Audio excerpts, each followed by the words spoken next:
Good evening, everyone. I would like to call this meeting of the Town of Lincoln Council of June 30th, 2025 to order. And I'll ask if you're able to please stand for the national anthem.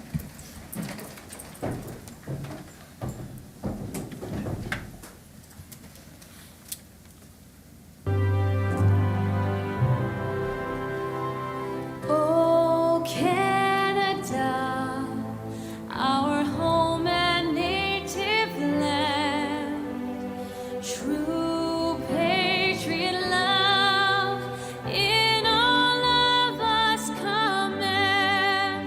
Car ton bras s'est porté l'épée, il s'est porté la croix. Ton histoire est une épopée des plus brillants exploits. God keep our land glorious and free. Oh, Canada, we stand on guard for thee. Oh, Canada, we stand on guard for thee. Thank you. Please be seated.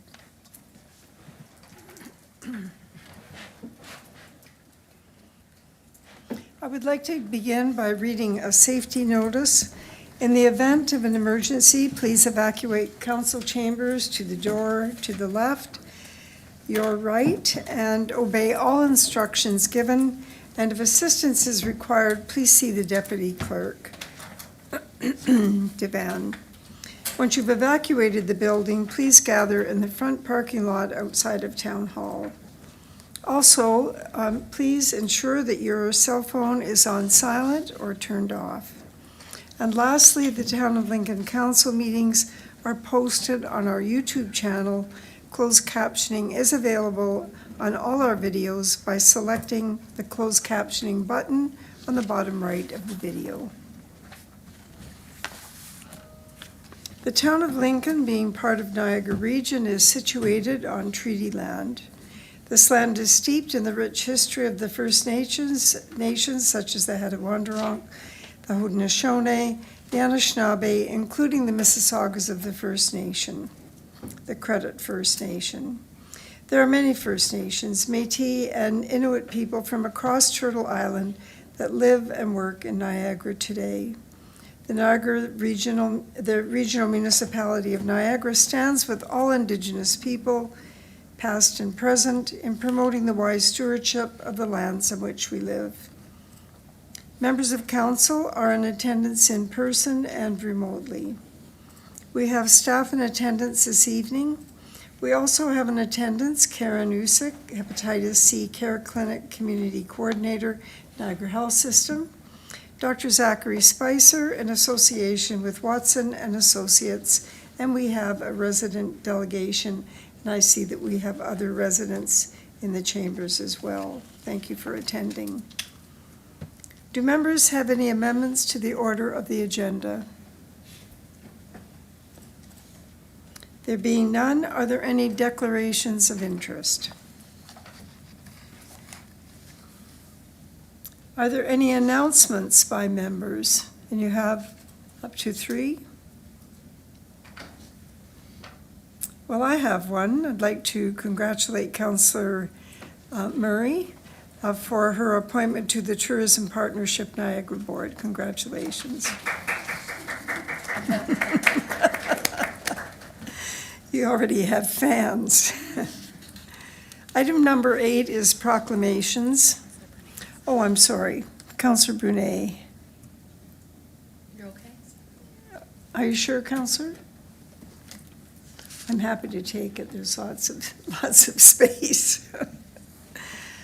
All right, item number 8 is proclamations, and we have one proclamation this evening being to recognize July 28th as World Hepatitis Day, and we have Karen Usick, as I've indicated. Karen, if you would please come to the podium. You may have a few words to say. And as I noted earlier, Karen is the Hepatitis C Care Clinic Community Coordinator for the Niagara Health System, and she's in attendance to make a few comments and to receive the proclamation.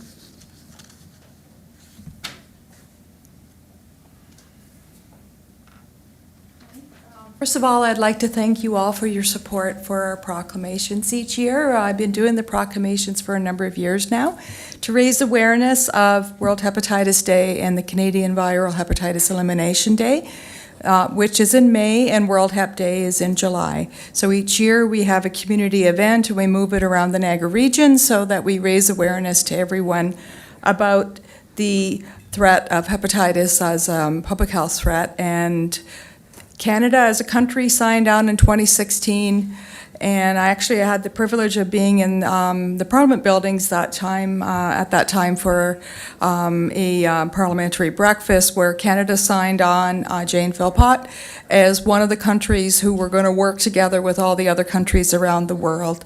And we signed on as a country to raise awareness and to let people know of hepatitis as a public health threat. And we're hoping to actually meet that goal in 2030. COVID gave us a little bit of a hurdle, which we have a lot of coming back to catch up on that, but we want to eliminate hepatitis as a public health threat by 2030.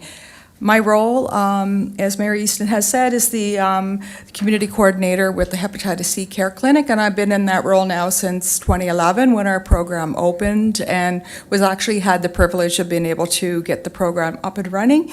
We are one of 18 teams around the province of Ontario, and we recently just partnered with the Sioux Lookout team to work with them to help some of their patients when they came to Niagara Falls, and to work with them with any concerns or any health needs that they had related to hepatitis and treatment and such. So we are all around Ontario, and our team is actually providing care and services to all of Niagara. So it's important that we let everyone know who we are. We're a small and mighty team. There's only 6 of us, 2 nurses, and we have an outreach worker, social worker, and myself as the program coordinator, and we also have clerical administration support that help us to provide care and services around Niagara. So if you ever have any questions, let me know. I can keep going, but I know you have other things on your agenda that you want to get to tonight. So let me know if I can provide any information to you about our program and who we are and what we do as part of the team of Hep C clinics funded through the Hepatitis C Secretariat. And we that's it. I'm just going to stop now because I can keep going, because you can tell I love my job, I love what I do. So let me know if I can ever provide any information to you about what we do. Thank you.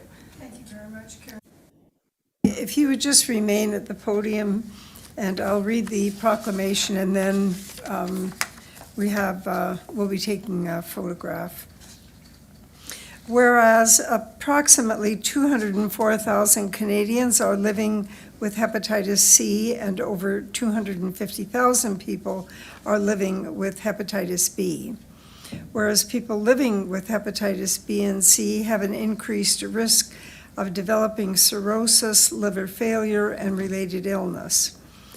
Whereas Ontario has over 110,000 people living with hepatitis B or C, both of which are slow and progressive diseases, and whereas there are vaccines available for hepatitis A and B, effective hepatitis C treatment therapies can cure over 95% of cases.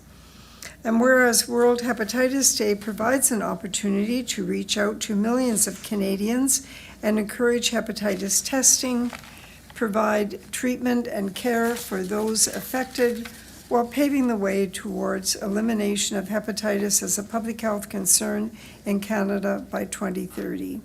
Now therefore, I, Sandra Easton, Mayor of the Town of Lincoln, do hereby declare July 28, 2025 as World Hepatitis Day.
Item number 9 is recognition and achievements, and we have one recognition this evening.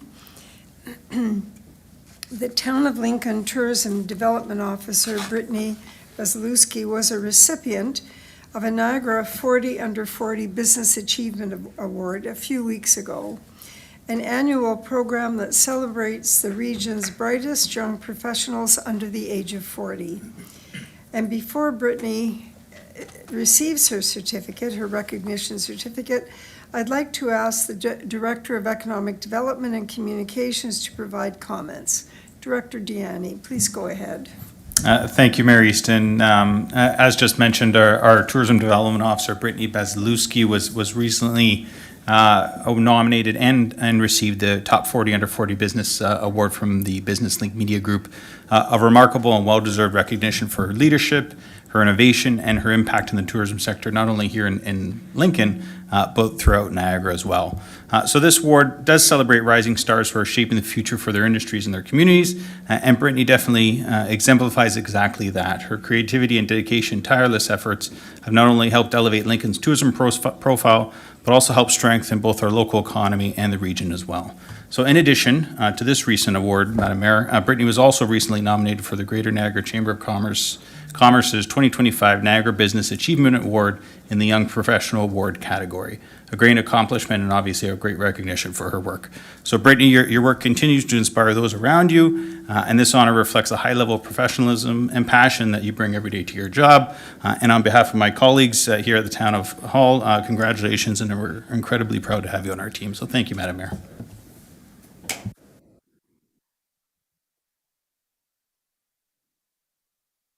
I'd like to ask Chair Anna Murray and Vice Chair John Patriva to join us at the podium.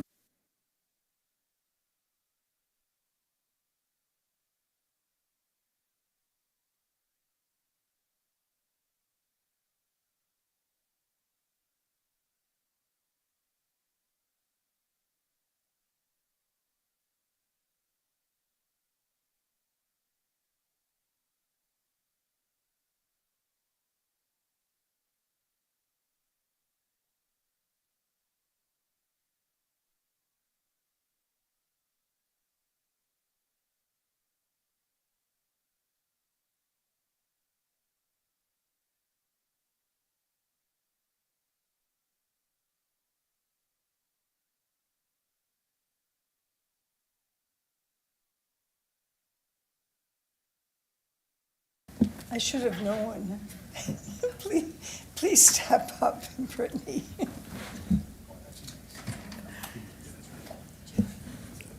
Thank you, Madam Mayor. I appreciate the opportunity to say a few impromptu words. It's an incredible honor, I must say, to stand in front of you today as a recipient of this award, as well as the 40 Under 40 award. To be recognized amongst such talented and passionate professionals here in Niagara is truly humbling. But what means more is that I'm being acknowledged in front of a group of colleagues, not only just colleagues, but remarkable colleagues within my own department and across the town overall. Your dedication to public service inspires me daily, and I'm grateful for the company I get to keep here at the Town of Lincoln. The work you do strengthens not only our community, but lift our entire region up to something that we can all proudly call home here in Lincoln. Tourism has always been more than just an industry to me. It's been a passion and a way of life. For me, it's always been about connecting people to place, elevating the hidden gems of our region, and creating opportunities for local businesses to thrive. I'm fortunate to be able to do this work every day in the Town of Lincoln, where every tasting trail, tasting room, and small business and town street holds the potential to spark something not only remarkable, but something unforgettable. This award is not just a personal milestone, it's a celebration of our collective intentions and the determination behind everything we've done and built here in the Town of Lincoln and continue to do together. The visionary leaders and trailblazers who have come before me and I've had the opportunity to be mentored by, thank you. Your boldness, clarity of purpose, and commitment to charting new paths have shaped the way I lead, not only with integrity, but with excellence and with a deep sense of responsibility to lift others as I have been able to be lifted by those who have come before me. You've shown me that leadership isn't about taking space, it's about creating it for others to grow, contribute, and to shine. To my team, Director Deanne, your belief in the vision, your tenacity, and your collective creativity fuels everything we accomplish every day. Working alongside an incredible group of individuals like you is a privilege I certainly do not take for granted. To my partner, Eric, my parents, thank you for grounding me and encouraging me, and not only for helping me to be the quiet strength behind the scenes, but to also be a force to be reckoned with as well on the front lines. To my mom and my dad, your work ethic, compassion, and unwavering values have shaped how I show up every day in this world. Your example lives in every decision I make and in every challenge I take on daily. Receiving this award in the town of Lincoln, in a town in which I live, I grow, I prosper, and I belong, is something that is an honor beyond words. I accept this not only as a recognition of my own work, but to the journey and the entire tribute to the power horse of driven work that we do daily here at the town of Lincoln that is fueled by passion, rooted in community, and aimed at creating meaningful impact right here in our town. I'm beyond grateful and even more excited for what's still to come with you, my fellow colleagues. Thank you for this honor, Madam Mayor, and to my fellow colleagues and members of council for believing in the power of doing meaningful work and for doing it together. Thank you.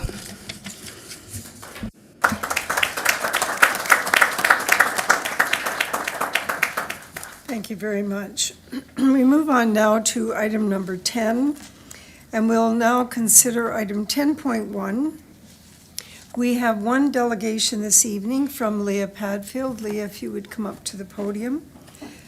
And that is item 15.1, the Town of Lincoln Ward Boundary and Council Composition Review, item LS 05-25. And Leah, you have 5 minutes.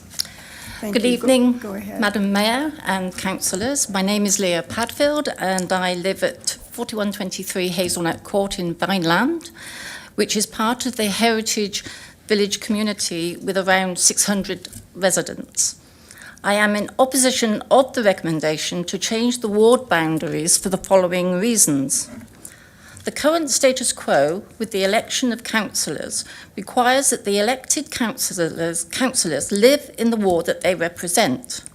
This makes complete sense, as all the current elected councillors live in that community, know the community, and the residents know them, sometimes personally. Secondly, the ward boundaries are more than just lines on a map. They shape the voice in municipal affairs and reflects the unique character and needs of their particular community. This is particularly true for the residents of Heritage Village, where our councillors of Ward 4 regularly reach out to us in Heritage Village, not for political reasons, but for a genuine interest to learn of any concerns we might have. And they, in turn, impart any information that might be of interest to us. This case in point brings up the subject of how the report was conducted, which was carried out electronically. Heritage Village is a seniors community, and many of our residents don't own a laptop or a cell phone, so would not be aware of this survey being conducted, let alone being aware of the Speak Out Lincoln on the town's website. I understand that the town did put a notice in the local newspaper. I would like to know when this notice appeared, as I read the News Now newspaper from cover to cover when I get it, and do not recall seeing this notice. However, I, and probably a lot of other people, did not receive the newspaper during the postal workers' strike in December 2024, and wonder whether it was during this period that the notice appeared. To the report. The report states that the representation was low. This is a gross understatement. The report stated only 76 people participated in the survey out of a population of 27,100, of which, interestingly, 68% of the participants that did the form, 68% did not complete the survey. So this is not a true and accurate sampling of public preferences.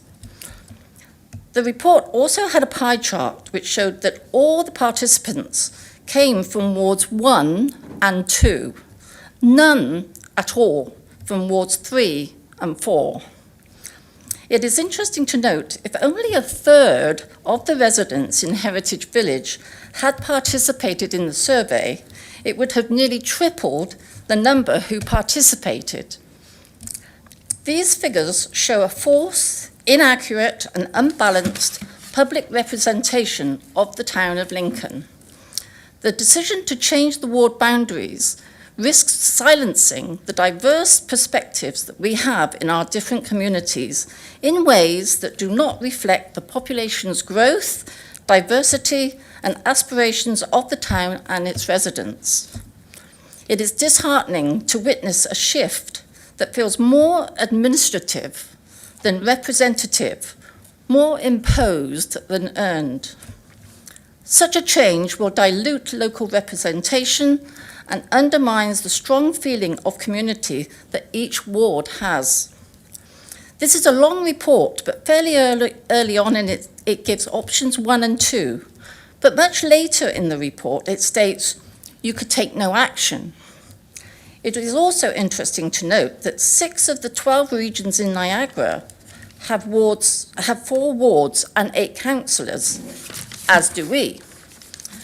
On a personal note, having lived in Vineland for the past 2 years, I know that Vineland is a vibrant community where there are a couple of dentists, grocery stores, a school, several wineries, a bank, a post office, and half a dozen restaurants. I would go so far as to say that it is more vibrant than our Jordan neighbour, which is very picturesque after having a big facelift, but does not even have half the amenities that Vineland has, and feels more like a tourist destination than a community. I appreciate that the town of Lincoln is a growing community and would put forward a more reasonable alternative to correcting the disparity of the population between the wards would be by adding a road to one ward and taking it away from another. By taking this route, no pun intended, it would avoid the 2 extremes of options 1 and 2. Leah? Finally, I urge you to reconsider this action through public engagement where all the residents of the town of Lincoln will have an opportunity to give their voice, and the town will maintain a fair and equitable approach to representation that respects both the spirit and the letter of democratic participation. Thank you for giving me the opportunity to speak. Thank you very much, Leah. Councillors, do you have any questions of the delegate?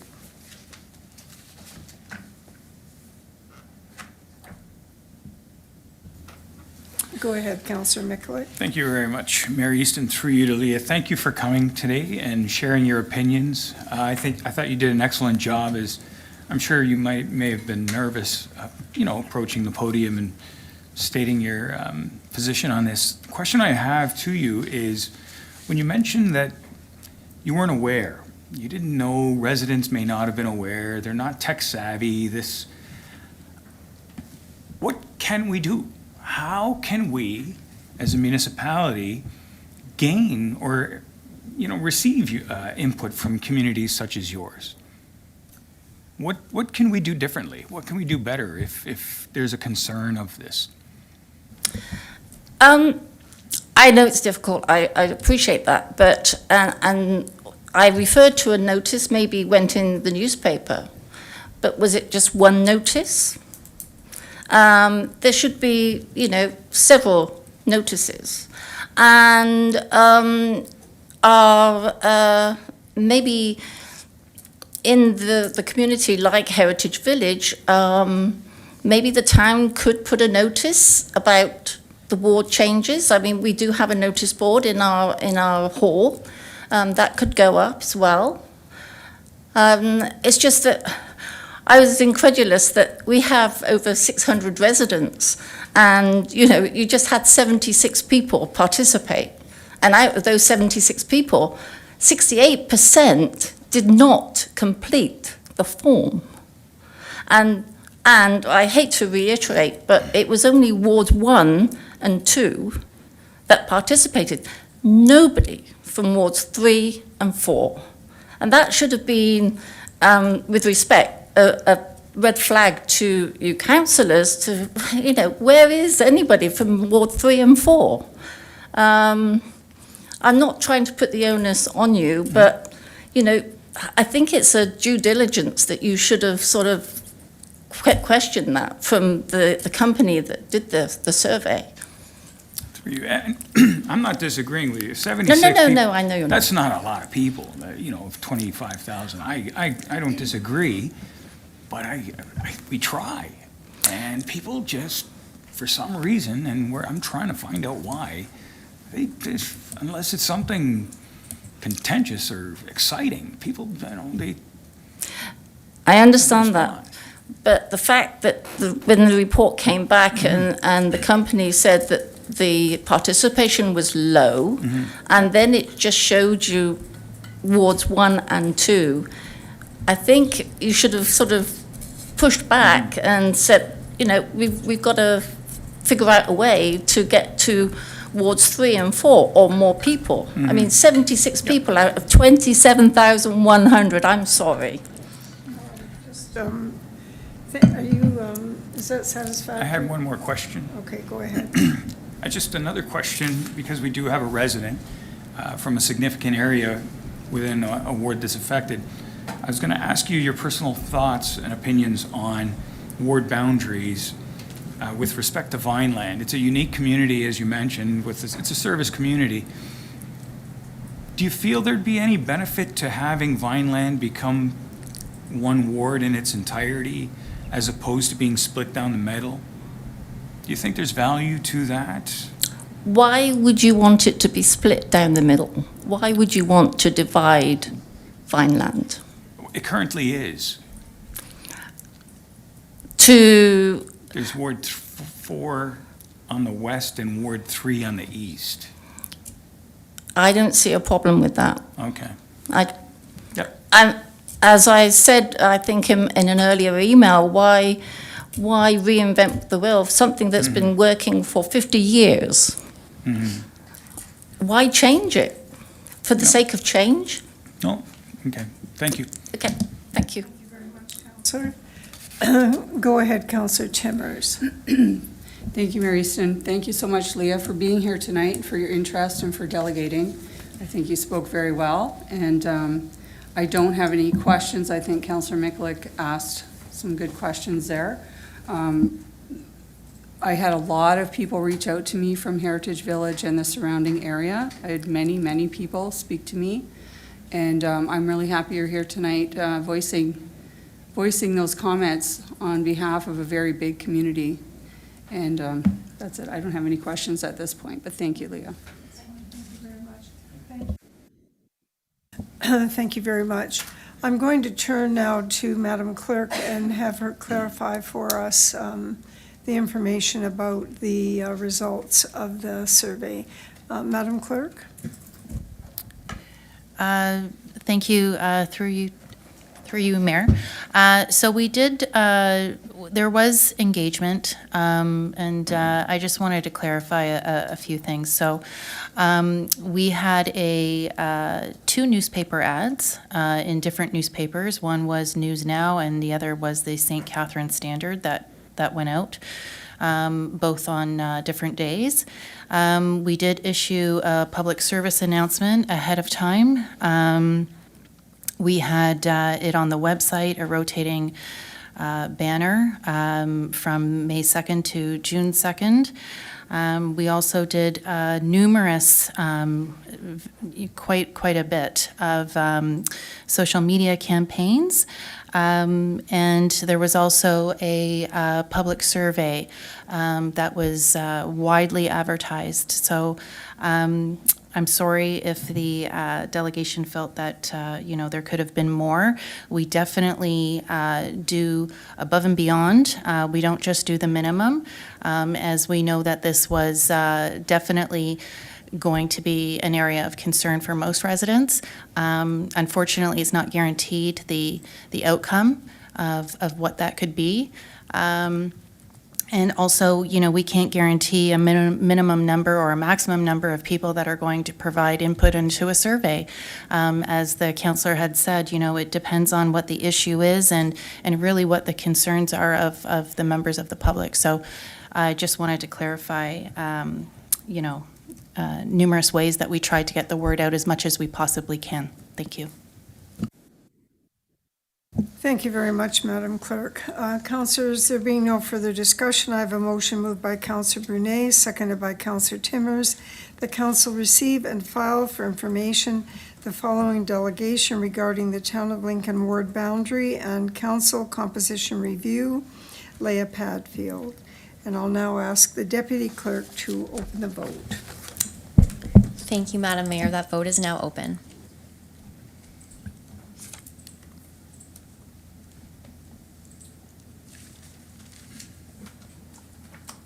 And I'll close that vote, and that carries. Thank you, Madam Mayor.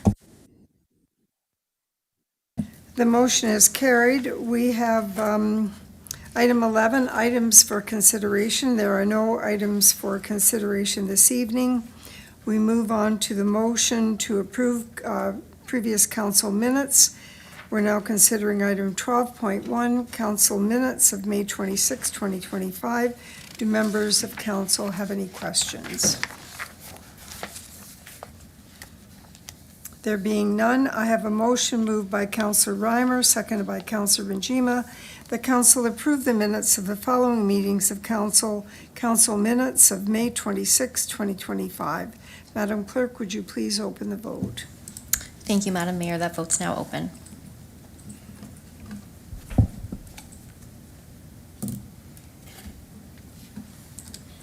And that carries. Thank you. Item 13 is recommendations from standing committees, and we are now considering the following. Committee of the Whole minutes of June 2nd, 2025. Do members of council have any questions? There being none, I have a motion moved by Councillor Mikulik and seconded by Councillor Russell. The council approve the following recommendations from standing committees. Committee of the Whole minutes of June 2nd, 2025. Madam Clerk, would you please open the vote? Thank you, Madam Mayor. That vote's now open.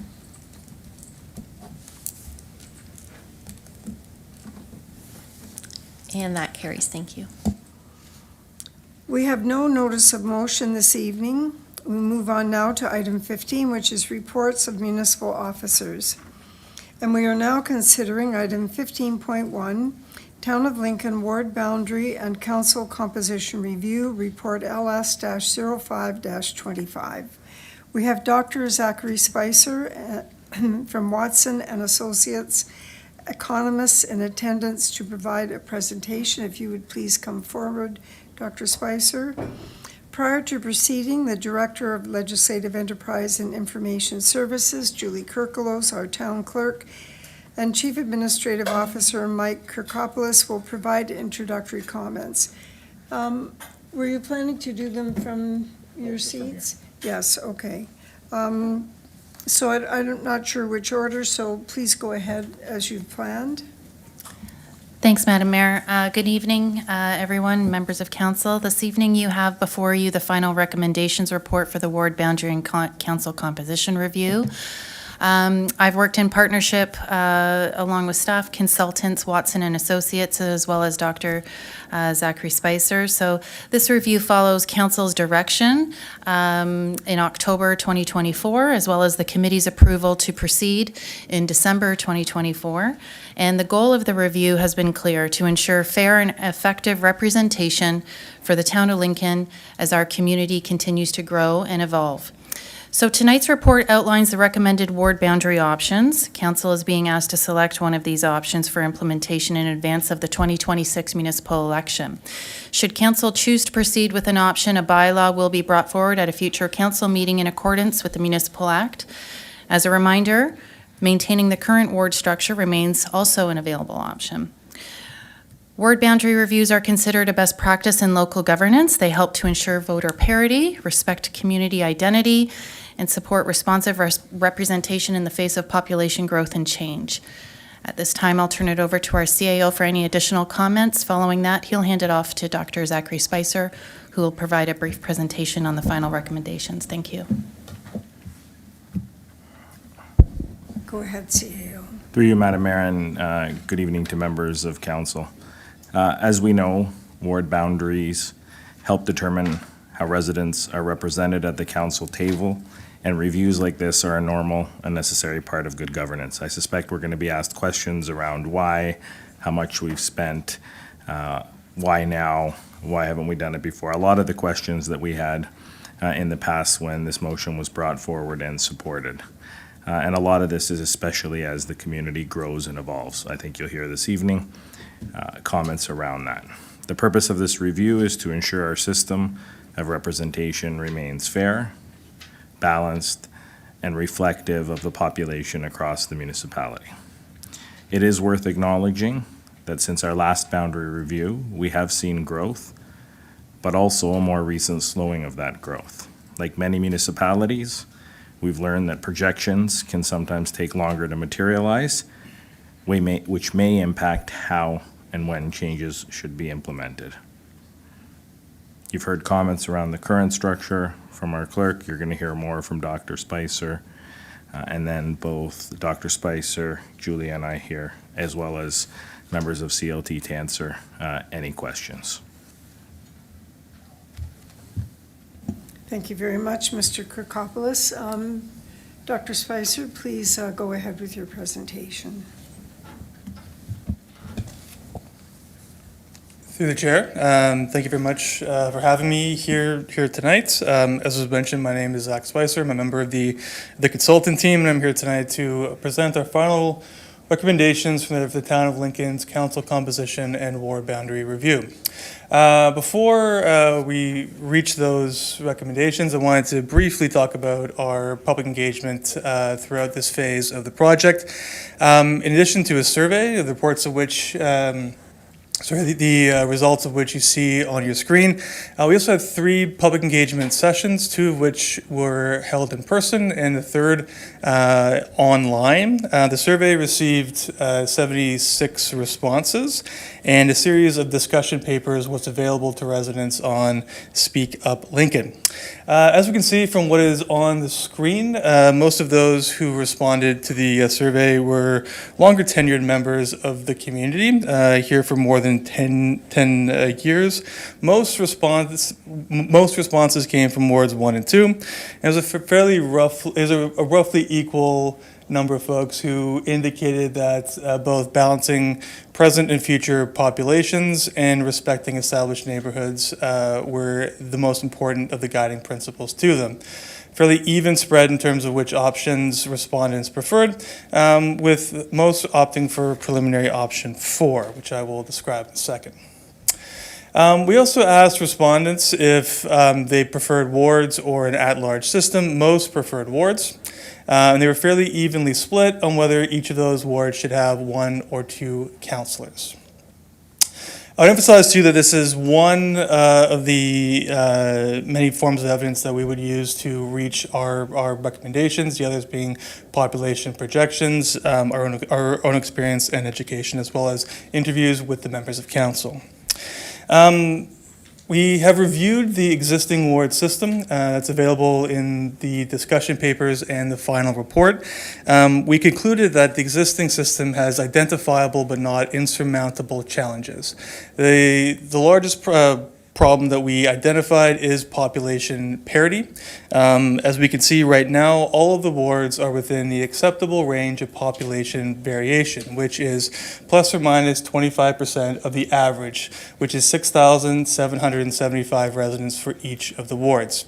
In the final report, we cautioned that Ward 4 is close to the lower boundary of the acceptable range of population variation, with the current gap of nearly 3,000 residents between Wards 1 and 4. This population disparity worsens as the town moves towards 2035, with Ward 4 then falling out of the acceptable range of population variation with roughly 5,300 residents. At this point, Ward 1 grows to over 10,000. We presented 6 preliminary options to the public. 3 of those options, preliminary options 1, 2, and 3, contained a familiar 4-ward setup. Preliminary option 4 had 3 wards, and option 5 and 6 were presented as wards where they would be represented by a single councillor. Preliminary option 5 had 6 wards, and preliminary option 6 had 8 wards. We are presenting 2 final options tonight. Final option 1 was originally presented as preliminary option 4. Based upon feedback from the public, it has been adjusted, which I will describe in a second. This is a 3-ward system with 2 councillors elected to represent each ward. This would create a council size of 7, including the mayor, who would continue to be elected at large.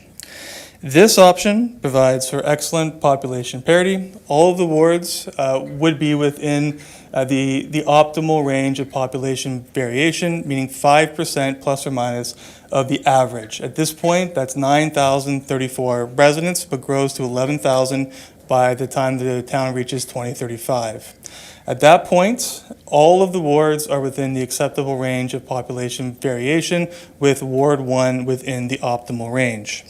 Preliminary option 4 was originally presented to the public with a boundary between Ward 1 and 3 set at Merritt Road. Based upon the feedback that we received during the public engagement sessions, this was adjusted and moved further east to Martin Grove Road to create consistency between all 3 boundaries.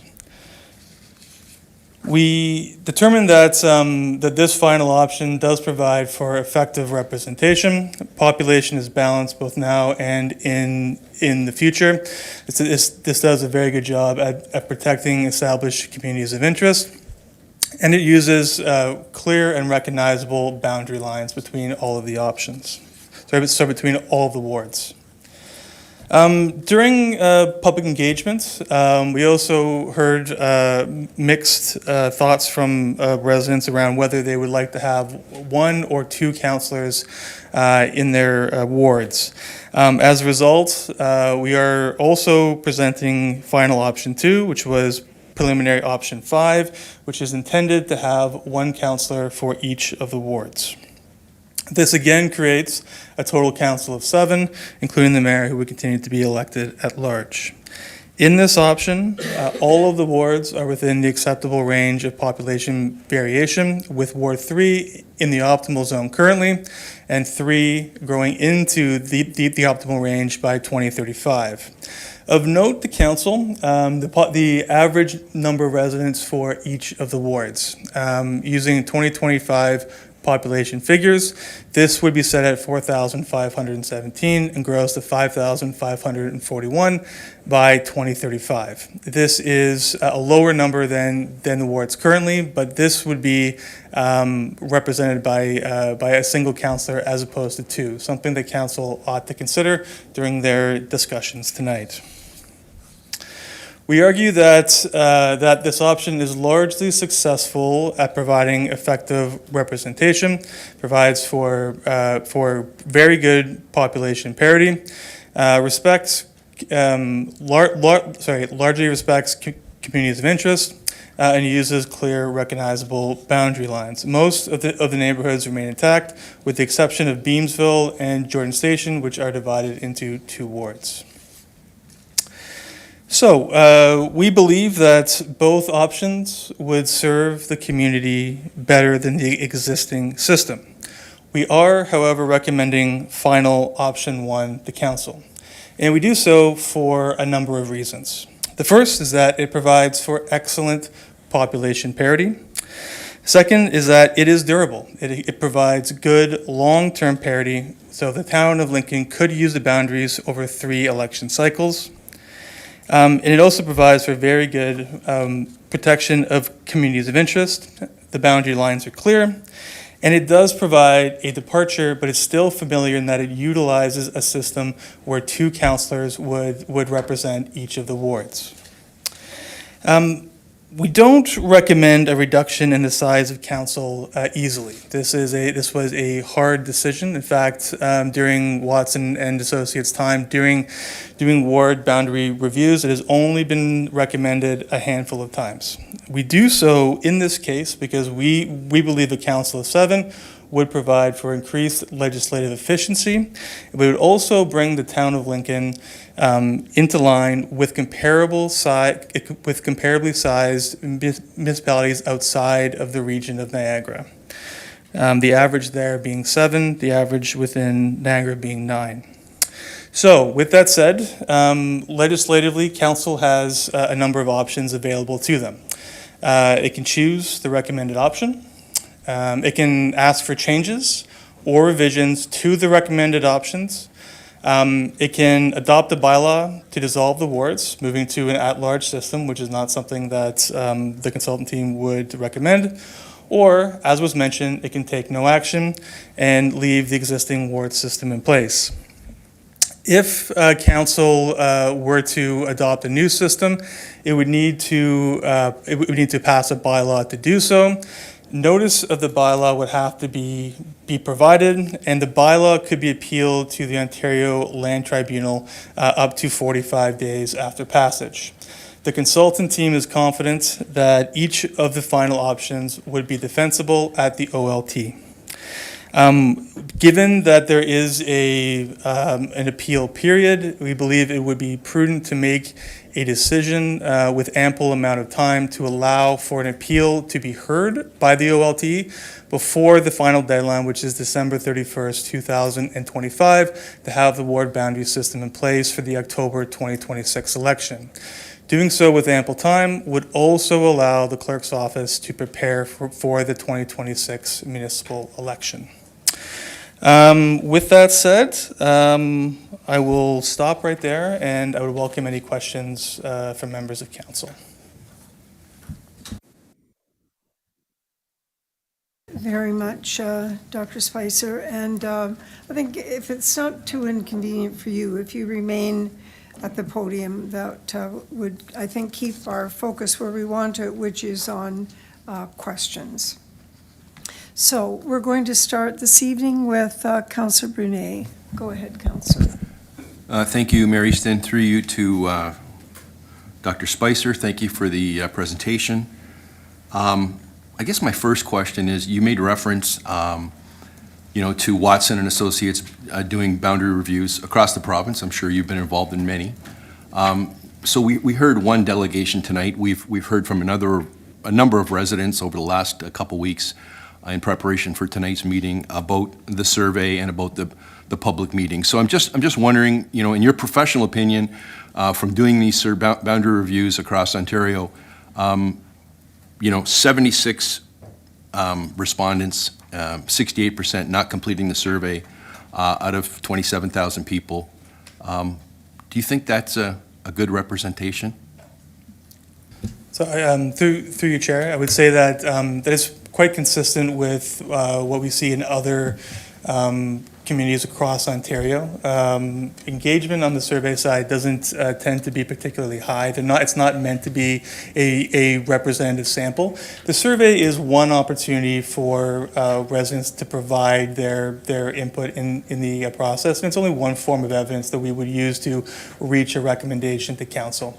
Even Toronto, the largest city in Canada, received a little over 1,000 responses when they did their last ward boundary review. They, of course, no longer are legislatively allowed to conduct a ward boundary review, but at that point, it's a city of millions. They received a little over 1,000.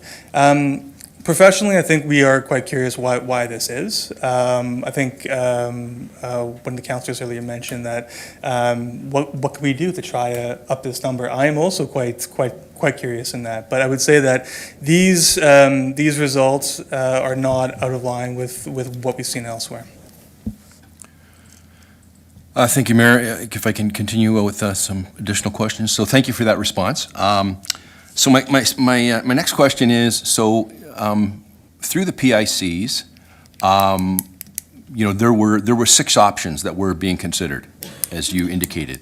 So I'm just wondering, as we sit here tonight, we're being asked to consider option 1 or option 2, and I'm wondering, who made the decision that the other 4 options are something we're not being asked to consider tonight? Was it you and Watson? Was it staff, or was it a combination of both?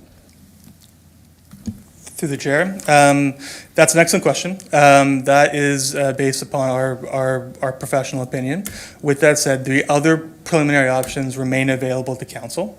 As I mentioned, there is the possibility to ask for adjustments to the final options or any of the other options as well. Professionally, we feel that that the 2 final options are the strongest, with the recommended option being the strongest amongst the group.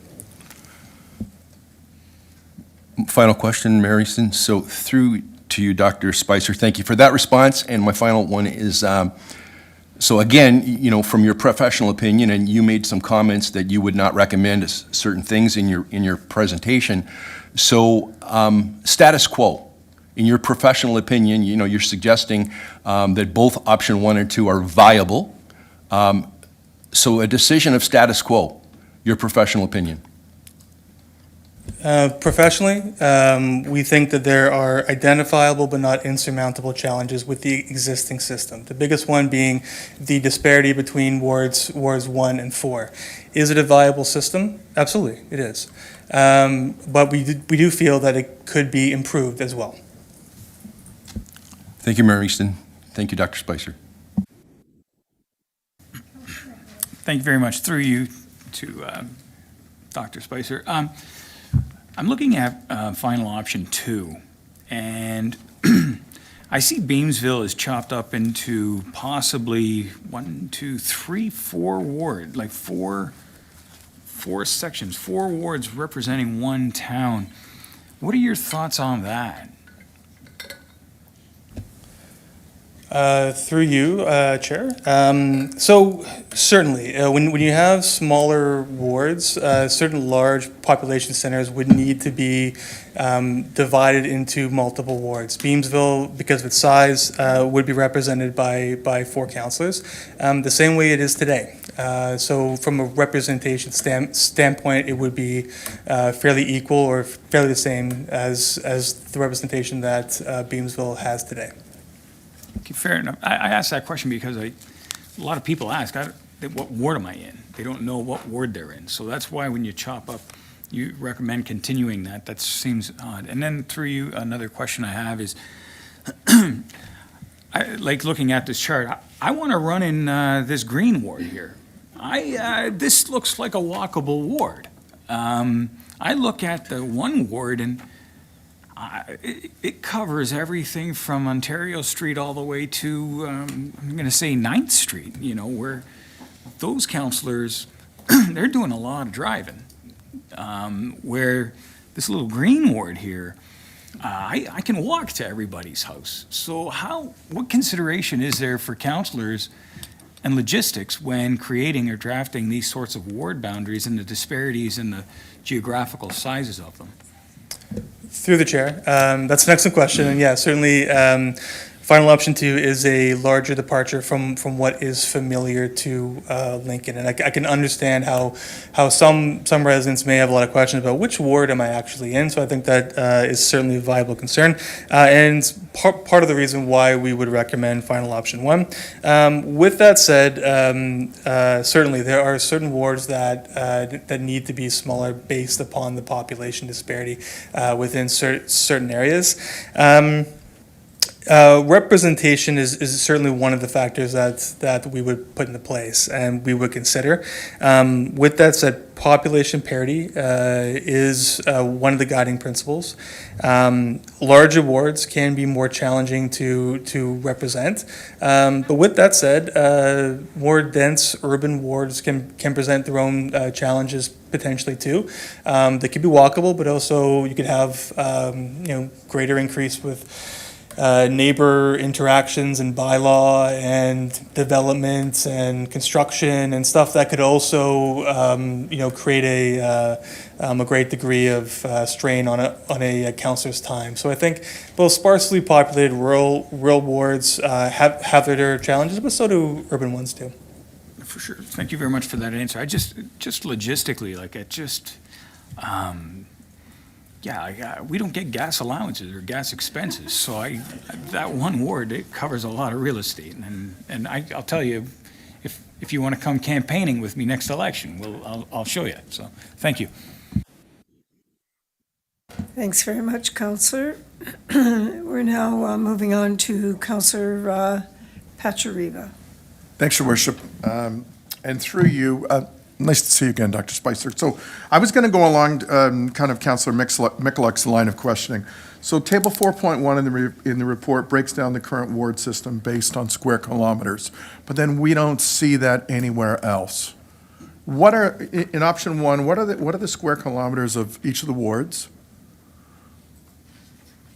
Because that, I searched everywhere, and that isn't, like, as you go through the document, in any of the options, square kilometer area isn't taken into account. So just curious where we might find that. Through the chair, that's an excellent question. We didn't provide that information in the report, and I don't unfortunately have it handy with me. That certainly is something that that we could provide, and I think the planning staff at Watson's could fairly easily generate. Okay, because like that, so area and then population density as well. Those were the two figures I was kind of looking for, if you don't mind. Second question through you, Your Worship. With respect to the questionnaire, like we've had people answering this who don't even live in the town. So being a former employee at Statistics Canada, that creates a bit of statistical inaccuracy. So was that included in the analysis, or was that thrown out? Because it would have no bearing on it because they don't live here. So how did you guys treat that? Through the chair, excellent question. Residents were encouraged to add their postal code. We weren't able to sort of verify based on geocoding or anything like that. You could have residents who are at the cottage or something like that. I think the council has to be aware that there is noise in there, right? This is not a survey that would be of the standard of Statistics Canada. This is one pathway for residents to provide us with their thoughts. We find that there are residents who would certainly like to come out on an evening and look at the maps at the open house, talk to us. We value that. Others would prefer doing something like this, right? Okay. I think what we are most concerned about is that there's an availability of options in which residents can provide us with their thoughts. Yeah. No, and I appreciate that, and I appreciate the options that are included in here. The only thing that troubles me, and Ms. Patfield identified it, is the low turnout. So I'm gonna go down Councillor Bernay's path and ask your professional opinion. Would this be better served as a question on the upcoming election, like plebiscite, asking everyone, knowing you're going to get 30% of the people out for an election, so the number would be much higher. The population has not stagnated, but slowed, right? We're not at the area where we are. We might be okay in 2026 and then enact one of the options, say option 1, in 2030. When you have a better representation of what the population think. I want to get your thoughts on that. I'll ask that to staff later as well. Through the chair. Next question, a ballot question is definitely an option. And this is something that you may want to discuss further with staff, because I think that if you were to have a ballot question on this, there would need to be a fairly high awareness of the type of question. So I think you would probably want to sort of prompt with a certain word option. So I think that there would need to be a sort of substantial effort in terms of communicating that to the public. It is viable. Other municipalities have done something like this. If there were to be a ballot question, council would still need to endorse that particular option through a bylaw. At least that's my understanding. Your clerk's office may be able to provide some input on that. But ultimately, if there were a ballot option or a ballot question, that would be a decision for the next term of council, just so council's aware. Okay, thank you very much. Thank you, Your Worship. We'll move on to Councillor Reimer. Go ahead. Thank you, Mayor Easton. Thank you, Dr. Spice, for being here this evening and for your report. I have a few questions, one for our CAO and a couple for Dr. Spicer. I do think this exercise was a worthwhile endeavor. The CAO mentioned it in his opening comments. It kind of indicates good governance. And in Dr. Spicer's report, it is a best practice, and it's something that we should take into a regular schedule, this review. I believe the last one was 2005, 2006, Mr. CAO? Somewhere in there, so I think maybe this could also be indicated as long overdue.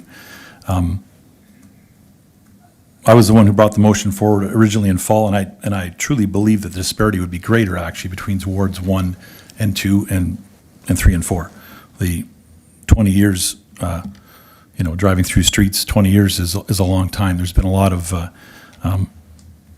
population growth in places that we don't think there was, and so I think I do believe it's important to look through this review through the lens of population imbalance and what is the best way to address that, as opposed to our ward system is broken and we need to fix it. I think there's a distinction there that needs to be made. So nothing's going to be perfect. I think you alluded to that, Dr. Spicer, but nothing's going to be perfect. But we need to try and do our best with what we have. I'll make my first question to the CEO with regards to amalgamation and the province. I believe they're still working on, behind the scenes on a possible amalgamation or talks of that in the Niagara region. Is there any of this, our conversation, our decision, our whatever we come up with tonight, is that usable? Is it moving forward, or does it become null and void and there's an entirely different lens that we're going to be, looked at? Just point of order, are we asking questions to the CAO or to the delegation? As I understand it right now, Councillor, we're asking questions of the speaker. Is this a question that should be directed to the report? It will be, He is related to the report. Dr. Spicer is answering all questions related to the report. Okay. So we can't ask staff anything about this report. You can ask staff about the report, but at this time, we're going through kind of a first round. We're about halfway through, I guess. Okay. So keep speaking to Dr. Spicer, and when we come back, then you can ask the staff. So just, The staff reports, when you put a motion on the table, we can ask staff reports at that time as well. Counselor, is your question to the presentation or the report itself? it's for the CEO's comments on the report itself, yes. Is that what you're looking for now? Yes. So then Do you want to rephrase my question? I think what you're going to do is you're going to ask your questions to the presenter first, and then we'll get through this round of questioning from council to the presenter first, and then we can go into report questions. Okay. I will ask Dr. Spicer. The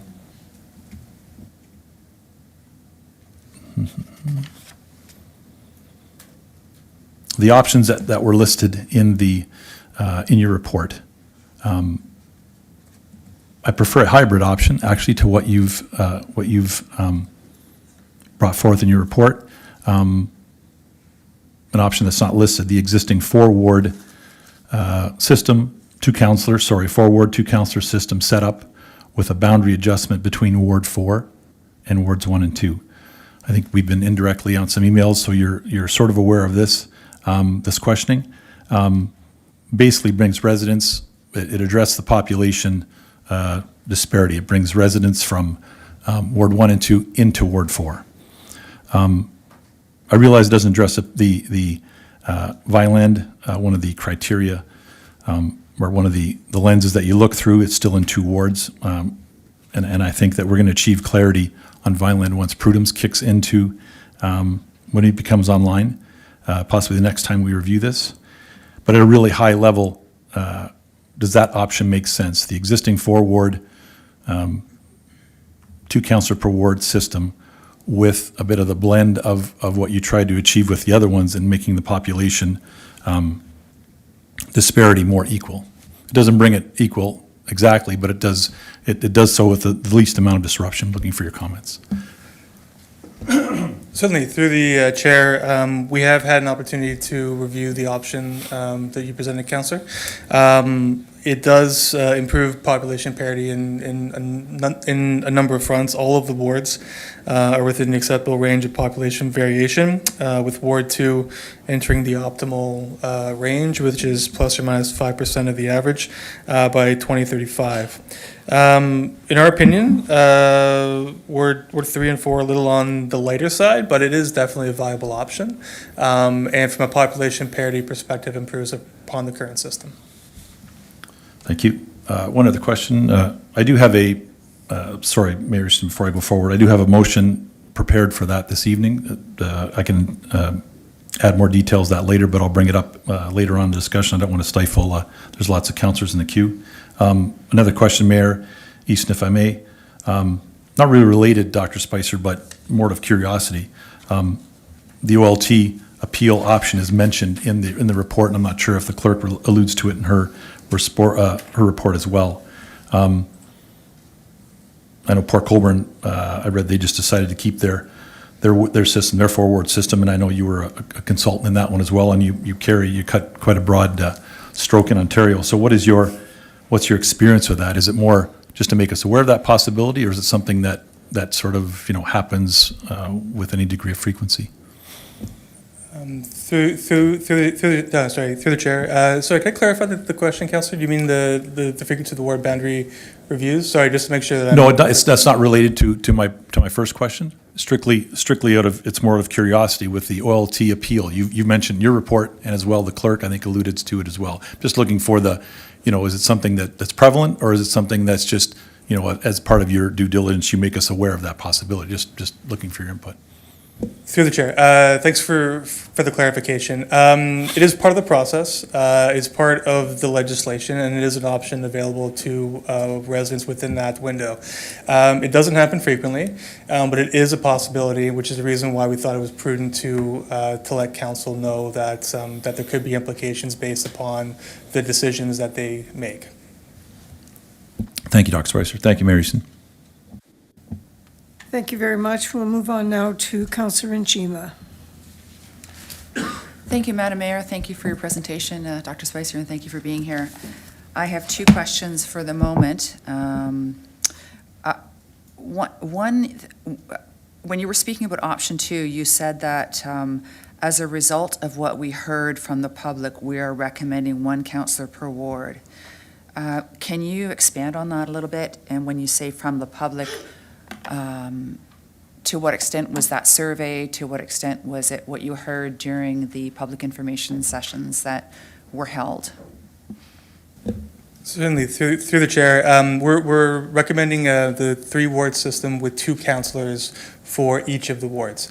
What I mentioned earlier, and I apologize if I wasn't clear on that, but we did hear from certain residents that some folks preferred moving to a system where there was 1 councillor for each of the wards. When we say we heard, that was a mix of the in-person virtual sessions and the survey. So that's something that we were made aware of by the public, which is the reason why we thought it prudent to explore a system that had single councillor wards. Yeah. Okay. No. Yes. It was option 2. So that's option 2. And to what extent did you take into the consideration what you heard back from the public? You just said that's what it was based on.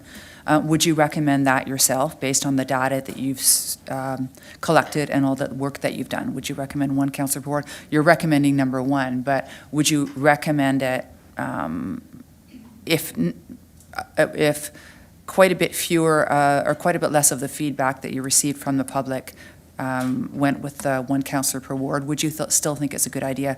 Would you still recommend it as option 2? Through the chair, an excellent question. We would recommend maintaining a system where there are 2 councillors for each of the wards. Our recommendation is based upon the workload, and basically what you have here is a system where councillors are not considered or remunerated to be full-time positions. Having 2, we think, is prudent to ensure a consistent level of service to members of the public. Okay, thank you. And another question, Madam Mayor, thank you. Just, I guess, further to Councillor Pachariva's question, I thought it was an interesting question. So I think Councillor Pachariva asked if it would be a good ballot question to have.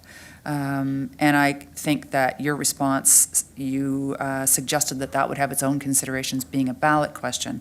It might be a little bit complicated. But if I said to you, do you think this question could be asked just generally at the public outreach? Would it better be placed during election time, just because presumably the community is more active and they're paying attention during election time? What would you say to that? Through the chair, I think that's an excellent question. Watson's has certainly done surveys and different engagement sessions at different times of the year. We're exiting a period now where we've had a provincial election, a federal election, so there could be a bit of sort of, let's say, political fatigue or democratic engagement fatigue or something like that present. There certainly is sort of a lot of noise around the process. I couldn't say for certain though whether you would get, if you decide to do this later in the year or during election time. It would be tough for me to say one way or the other. Mm-hmm. Okay, thank you very much. That's it for me, Madam Mayor. I appreciate that. We're moving on now to Councillor Russell on video. The town clerk wanted to add a comment to that. Just one moment. The town clerk would like to add a comment to that. All right, just a moment, Councillor. Did you hear that? Okay, fine. Thanks very much. Madam Clerk. Thank you, Mayor Easton. To the councillor, so two councillors have mentioned the question on the ballot, and Dr. Spicer has answered that. I just want to add a couple of comments to that. So there is a legislated timeframe that if council wants to do that, that needs to happen. I believe that's early April of next year to be included, and there's a notice period and whatnot. And also, just to bring some awareness to that, so on the provincial guidelines, it should be something that would be easy to answer yes or no. So it has to be pretty simply stated to be included on the ballot. It's really not something that it would be a multiple choice or a multi-part question. So I just want council to know that if they were going to move forward with that, it would have to be definitely something we would need to work on, and council would need to pass a bylaw for sure to include that.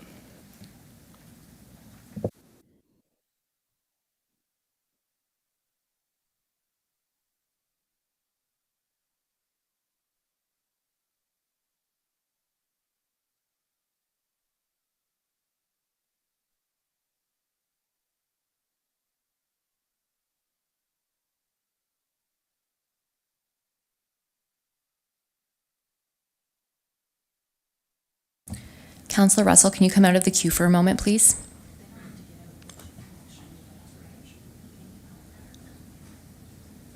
I can't. That's okay. So next up, if Councillor Murray. Yes, please. Timmers, Councillor Timmers, please go back in. Councillor Reimer, and then Councillor Pachariva.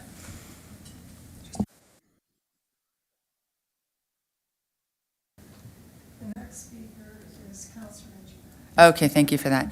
I just wanted to add clarification through to you, Madam Chair, to the clerk. My question was more not to have the question on the ballot, because I am recognizing that that would be a complicated process for you and for everybody when there's so much else to think about during the election.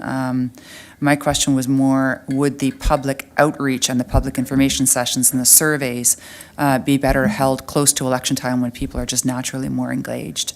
So thank you for everybody coming out of that, out of the queue for me. I just wanted to clarify that. And I had heard my answer already from Dr. Spicer. Thank you very much. So now we're moving to Councillor Russell. Thank you, Madam Mayor. Through you to Dr. Spicer. Again, I've got three questions. One regarding the results from the surveys. I'm just wondering if you can give some insight into how much those results are actually weighted in your overall report. And I say that, like, again, we've got 76 results coming in, plus the results you mentioned from the PICs. If that number was 200, 400, 500, how much of that would be weighted in the overall outcome of your recommendation? Through the chair, that's an excellent question. I would say we don't have a formal weighting procedure or mechanism. I think it's best to position the survey as another channel for the public to provide us with their opinion, insight, and comments around the process. Okay, so to clarify, would you say then more of your recommendation is based on the population to representative ratio that you're seeing at other municipalities and your experience versus the actual survey results and the PIC information? Through the chair, yeah. So the process to get to a recommendation considers a number of factors. Some of them are spelled out in legislation. Some of them are drawn from court cases. Some of it is the survey, the PICs, population data. There's a number of different factors that would go into making a recommendation. There are some sort of boundaries and limitations on what is possible based upon the legislation and the legal context as well. So I think this is a process where the public deserves an opportunity to provide some input, but there isn't a way that we could say 20% of what we said was based upon the survey data versus the PIC versus something else. A lot of that, we're absorbing a lot of information throughout the process. Okay, thank you for that. Second question, through you, Madam Mayor, to Dr. Spicer. In the report, again, there is a data range that goes to 2035 that includes growth targets. We do know from the province that we are expecting growth beyond 2035 into the early 2050s, where we're basically going to be doubling our population. Would our current setup of 4 wards or the option 1 where there are 3 wards be suitable for that future expansion plus 2035? Or would we be looking at going down to 3 and then you want to expand to 4 somewhere down the road as that population continues to increase? Or is that 3 ward system, again, does it benefit and is it modeled after that future population growth as well? Through the chair, an excellent question. We believe that the 3 ward system would be durable and serve the community well over 3 election cycles. I think that you have a great point about the growth projections and how much we're actually seeing. I think that is something that a lot of councils are asking right now, given that there are always question marks around building, but there seems to be a few more nowadays around tariffs and interest rates and everything else. But we do feel, based upon the projections that we have included in the report, that the 3 ward option would be durable and usable over three election cycles, at least. Okay, thank you for that. And last question, and again, I'm not sure if you'll be able to answer this or not. Again, I could ask it to the CAO and our staff when we get to that portion of the meeting. But in terms of amalgamation, again, I think Councillor Reimer had mentioned that it's something that has been discussed from a governance standpoint, possibly coming down from the province at some point. Just wondering if going to a 3 ward system will put us at a disadvantage later on if we were to amalgamate with, again, say it was a Grimsby and a West Lincoln, where one has a 4 ward system, the other has a 3, where we would then technically be losing representative if they were to try to keep those same wards. And have a representative each, we would technically be losing a vote. Just wondering what your thoughts are, if you can answer to that. Through the chair, an excellent question. I don't have any information or insight on what the province may be thinking around amalgamation, but I would assume that if there were an amalgamation of Lincoln and some of the surrounding communities, a new ward system would be created, and population would be one of the principles in which a new ward boundary system would be created. So I don't think moving to a 3 ward system would put the town at any disadvantage in a potential amalgamation scenario. you would go through a process very similar to this. And I think the population would be weighted based on the population of the new community. But again, it's tough for me to say. I wouldn't think that doing a composition change now would put you at any sort of disadvantage in an amalgamation scenario. Okay, thank you for that. Thank you, Madam Mayor. Thanks very much, Councillor. We move on now to Councillor Murray. Thank you very much, Madam Mayor. Through you to you, Dr. Spicer. Thank you very much for being here. I really enjoyed reading the report. I appreciate the charts and the maps. I find that very helpful for me to visualize the changes that you're talking about. One of the charts, or two of the charts actually, are the ones where you show the various options, the population right now, and the distribution between the wards. So one of them is on page 20, which is your final option, which is final option 1, which would be the 3 wards, 2 councillors per ward. And when I'm looking at it, I see an optimal range of green O's, which I assume means that they are within not just a bigger range, but within the optimum, the smaller optimal slice. Whereas if I look at page 14, which shows status quo, they're all orange and either optimal plus, optimal minus. So if I can just get a little bit of clarity on that, when I read that, it appears to me that option 1 appears to be more optimal than the status quo. It appears to be greener and therefore a more equitable and perhaps more viable system, but I want to make sure that I'm understanding that correctly. So if you can just clarify if I'm reading that right. Through the chair, yes, happy to clarify, and apologies if we weren't clear on that in the initial report. The green O means that that the ward is within the optimal range of population variance, meaning 5% plus or minus of the average. So each of those are within 5% of the average of 9,034 using current population numbers.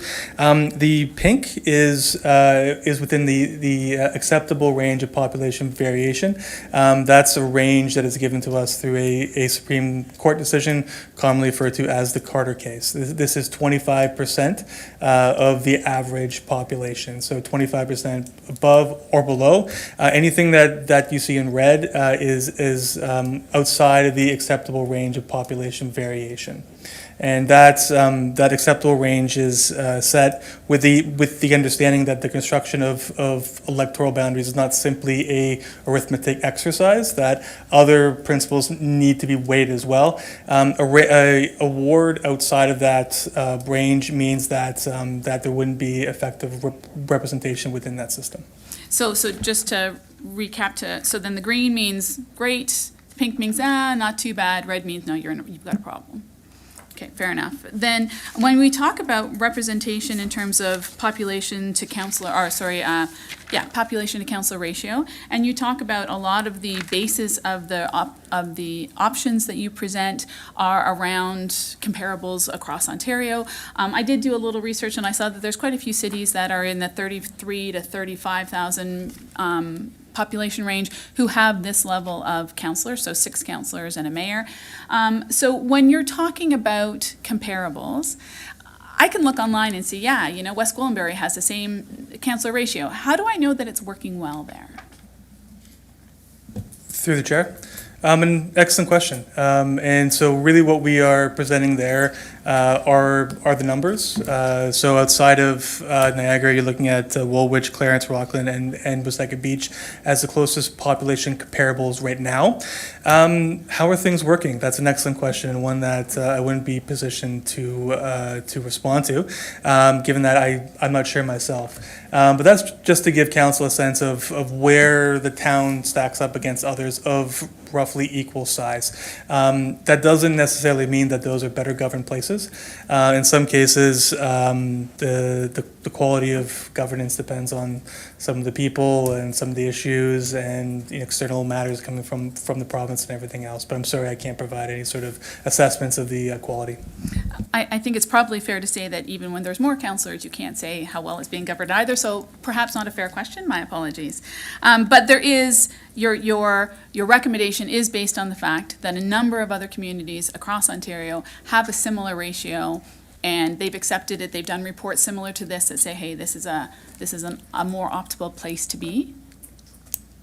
Through the chair, yes, that is correct. Thank you very much. Thank you very much, Mayor Easton. We'll move on now to Councillor Timmers. Thank you, Mayor Easton. So at the beginning of your report, good evening, sorry I didn't mean to not acknowledge you. Thank you for being here. So the goals of this entire process was to preserve our communities and established neighborhoods. That was one of the goals. The other goal was to balance the population. And the third, it said clearly, to make minor adjustments. To me, this is not a minor adjustment whatsoever. We've had the system for 50 years. It's working. It even states in your report that it's working, and it's been working well. So what I'm looking for tonight, we've talked about the survey endlessly. I honestly, I don't even recognize the survey because the participation is so low. You're looking at 0.28% of our population participated, and only in the majority in a couple of wards. So that's where I feel on that. So in the minor adjustment, well, what I'm wondering is why there's not a Ward 4 option, what we have, what we know, that works in our area. I don't care what's going on in the rest of the province, in the Niagara region. It's working. So I don't understand, I'm getting to my question. So I don't understand why Ward 4 wasn't just tweaked. That's all we need to do, is tweak it. And you said, just you quoted or commented just a few minutes ago, that it's viable. And that its status quo is viable and that it's working. So I'm not suggesting status quo. However, I'd be happy with status quo because there's so many moving parts to this. Why not have an option 4 with just minor adjustments, as you clearly stated that you would do? I'm sorry that was a long question, but it's my ward, so. Excellent. Through the chair, an excellent question, and I would say that the final decision does rest with council. If council believes that that the status quo is working well, council can take that option. We provided 3 options that had 4 wards. Those are available for council to select as well. Council can also ask for adjustments on any of the options. But with that said, we think that that 3 wards would serve the community better. But the final decision does rest with council. It does, and we do have that option. I guess I'm still looking for a minor adjustment to Ward 4 and what that would look like in 2035 if we made that adjustment and we equalized the wards as they are today, but we made some minor lines to equalize those. Counselor, Sorry. we have the report. Fair enough. It doesn't include that. Okay, I fair enough. appreciate your You're position. right. You're right. Sorry, I'm getting ahead of myself. I will save that for the Do you report. have another question? No, I will stop there. Thank you Thank you very very much for your much. patience. Thank you, Mayor. Thank you. All right, we're going to move on to Counselor Pachariva. Oh, I'm in. Okay, thanks, Your Worship. Dr. Spicer, just a clarification again. So you had option 4 that was presented initially had a boundary at Maple Grove Road. And then the one that's coming forward is moving east to Cherry. When you did your preamble, you were saying something about Merritt and moving it to somewhere. I don't see that anywhere. So what was that? Or, yeah, just if you wouldn't mind. Through the chair, certainly happy to clarify. I was referring to final option 1 that has 3 wards. The boundary between wards 1 and 3 was originally set at Merritt Road, and it was moved further east to Martin Grove Road, so that the boundaries between 1, 3, and 1, 2, and 3 are straight. Sorry, did I say? Maple Grove, sorry, Councillor. I said Martin Grove. Sorry about that. Quite all right. No, it's important to Professor clarify. Packer would be proud of me, so thank you. Yeah, Just, thank I you. want, because you'd throw me for that because I couldn't find that anywhere, and I'm looking, and yeah, so you made Sorry, that Councillor. slight adjustment with one concession, and now it's square, so very cool. Thank Apologies, you, Worship. Councillor. Counselor Reimer. Thank you, Mayor Easton. we are open to ask staff questions now. Yes. Mr. CAO, if I could ask the same question that Councillor Russell asked to the presenter, Dr. Spicer, from your view in the drive-through, with amalgamation again, the Councillor Russell's was more pertained to disadvantage, and I would like your comment on that, but mine was more of a, the work that we're doing here, will any of that transfer? I guess they might be the same answer, but basically amalgamation, let's say, happens next year, this all becomes null and void? Your comments, please. Through you, Mayor Easton. Through you, Madam Mayor, probably two questions there. I would agree with Dr. Spicer in that, having lived through an amalgamation in a neighboring municipality, an equalization will occur. I know your colleagues in West Lincoln, they currently have a 7-member council. When we've had conversations about the potential for amalgamation, have that same concern. They're smaller than both Lincoln and Grimsby, and they have wondered often, does that put them at a disadvantage? I think the collective answer from all of us, obviously not having a crystal ball, is no, that's typically not how amalgamations happen. There's obviously a recognition of population, and currently West Lincoln does have a different population than both Grimsby and Lincoln, which are a lot closer. But typically the way the province works and the way amalgamations work, there would be an equalization to try as best to provide equal voices for respective wards. Now, there's recognition for different wards. In Hamilton, oftentimes Flamborough was a lot smaller. It was a rural ward. It had, I think, unique characteristics, and as a result of that was looked at that way.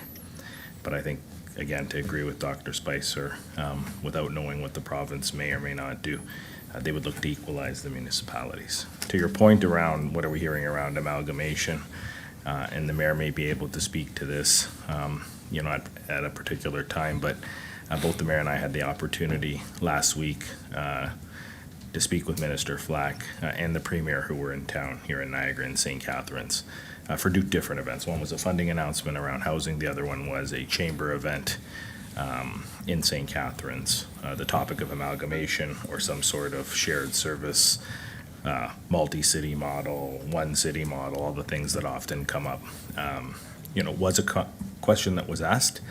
Specifically as it relates to municipal restructuring. I think the minister was very clear that they would hope Niagara would come together to propose a unified solution rather than one being dictated by the province. And so, can I tell you, do I think it's coming in the foreseeable future?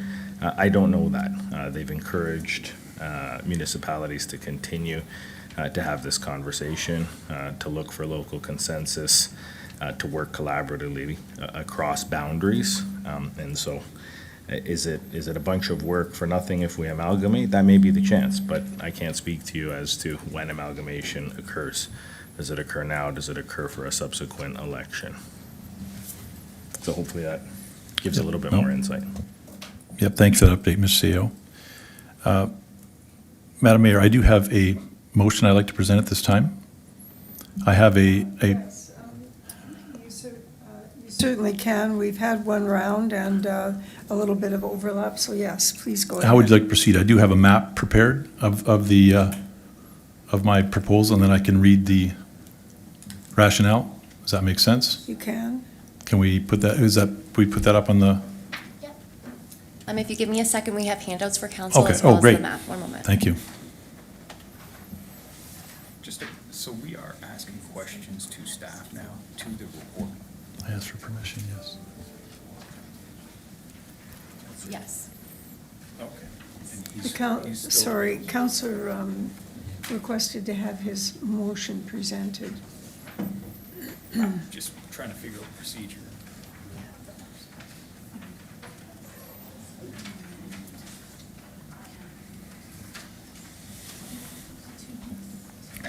I still had a question for you.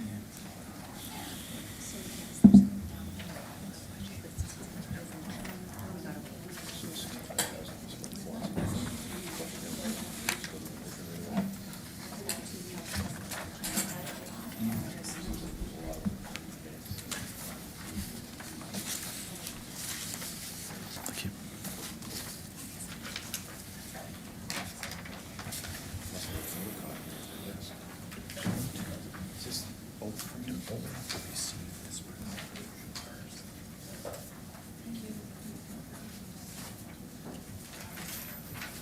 Councillor Reimer, do you have a seconder for this motion? I do not, I don't believe. Okay, all right. You do? Just a moment. I'd like to make a suggestion. Sure. And this is entirely up to you. We have Councillor Russell who has a question, his second question. We have Councillor Mikulik indicating that he has a question. How would you feel if, how safe would it be if I allowed those councillors to come forward and then we would entertain your I question? waited for everyone, and if they still have some comments, that's fine by me. Okay, all right, Mary let's Easton. do that, Madam Clerk. No problem. I will just ask you to get out of the queue, Councillor Reimer, and then we can proceed with questions. Okay, let's go ahead. Councillor Russell, you go ahead. Thank you, Madam Mayor. Yep. Thank you, Madam Mayor. Through you to either our CAO or to our clerk.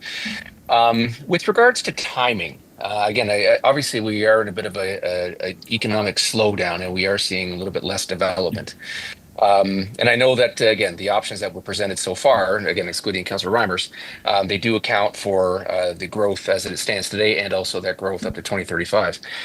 Just wondering what your thoughts are on the immediate need to make a decision on one of these options, considering that more than likely that by the time we hit the next election cycle, not this one coming up in 2026, but the one in 2030, we may have some more of that growth that is proposed to actually be coming to fruition.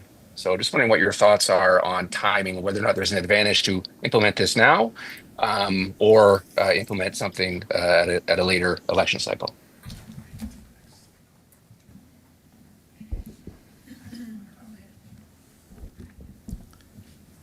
Through you, Madam Mayor, to the councillor. Definitely a very loaded question, councillor, but I'll do my best to answer it. And I think I'll answer it by saying, and maybe some comments I should have made at the beginning, is that if changes are proposed and council does go in that direction, things that you could and should look at are timing of implementation. And I think you hit it, whether these things come into effect for the 2026 election or be deferred to 2030 to allow time for maybe some of those population trends to emerge. I think both Dr. Spicer and Director Bruder can attest to this. Have we seen a slowdown? Are there some things around tariffs, the cost of materials, the cost of labor, things like that, that right now are showing a little bit of a slowdown in population, a little bit of a slowdown in housing? I would say the answer to that is yes. And so I think this is a process that, and I believe you're doing, this does need to be approached thoughtfully and make sure that long-term effectiveness is really at the forefront. So, I would say that, if things slow down, if that's your question, yes, it is. What do I think you should be doing as a result of that slowing down in terms of your options? I always think there's a way forward. I think the recommendations are sound. They're based on advice. They're based on what others are doing. They're based on the work that Watson is doing across this province. So I'm not going to argue that they're not good recommendations. But when you take a look at population and where those trends are emerging right now, there is a bit of a slowdown. So as I said, I think council has an opportunity to make these either effective for the upcoming election or the one beyond that. Can a future council then look at those and decide to go back out, change them? Absolutely. Every council has the opportunity in their term to do those sorts of things. But that is an option in terms of looking at, population trends and what those look like and what the next year or two potentially brings as we get out of this slowdown. Okay. Thank you. Thank you, Madam Mayor. Thank you. Just a question through you to Dr. Spicer. When you see, there's a lot of talk about the survey, wards 1 and 2 participated more than, followed by 3, then 4. Was there any surprise by yourself or your team, given the population numbers, that naturally you would think that there would be more respondents with a population of greater number? And if so, is that a possible consequence to having this disparity or just difference of populations? Through the chair, certainly those are the more populated wards. So there's more people there. With that said, we don't consider it to be a scientific sample, so we wouldn't say that we need to base decisions upon it. But typically, when a survey is released like this, we tend to find an over-representation of certain wards, and that often is picked up in a neighborhood Facebook group or something like that, or circulated amongst the neighborhood association, and people are encouraged to fill it out. We can't be certain, though. Okay, all right. Thank you. Thank you, Councillor Mikulik. We'll move on. We're moving back to Councillor Reimer. Councillor Reimer, I've confirmed with the clerk that you're moving the motion. Councillor Timmers is seconding it. Thank you. Correct? Is that correct? Okay.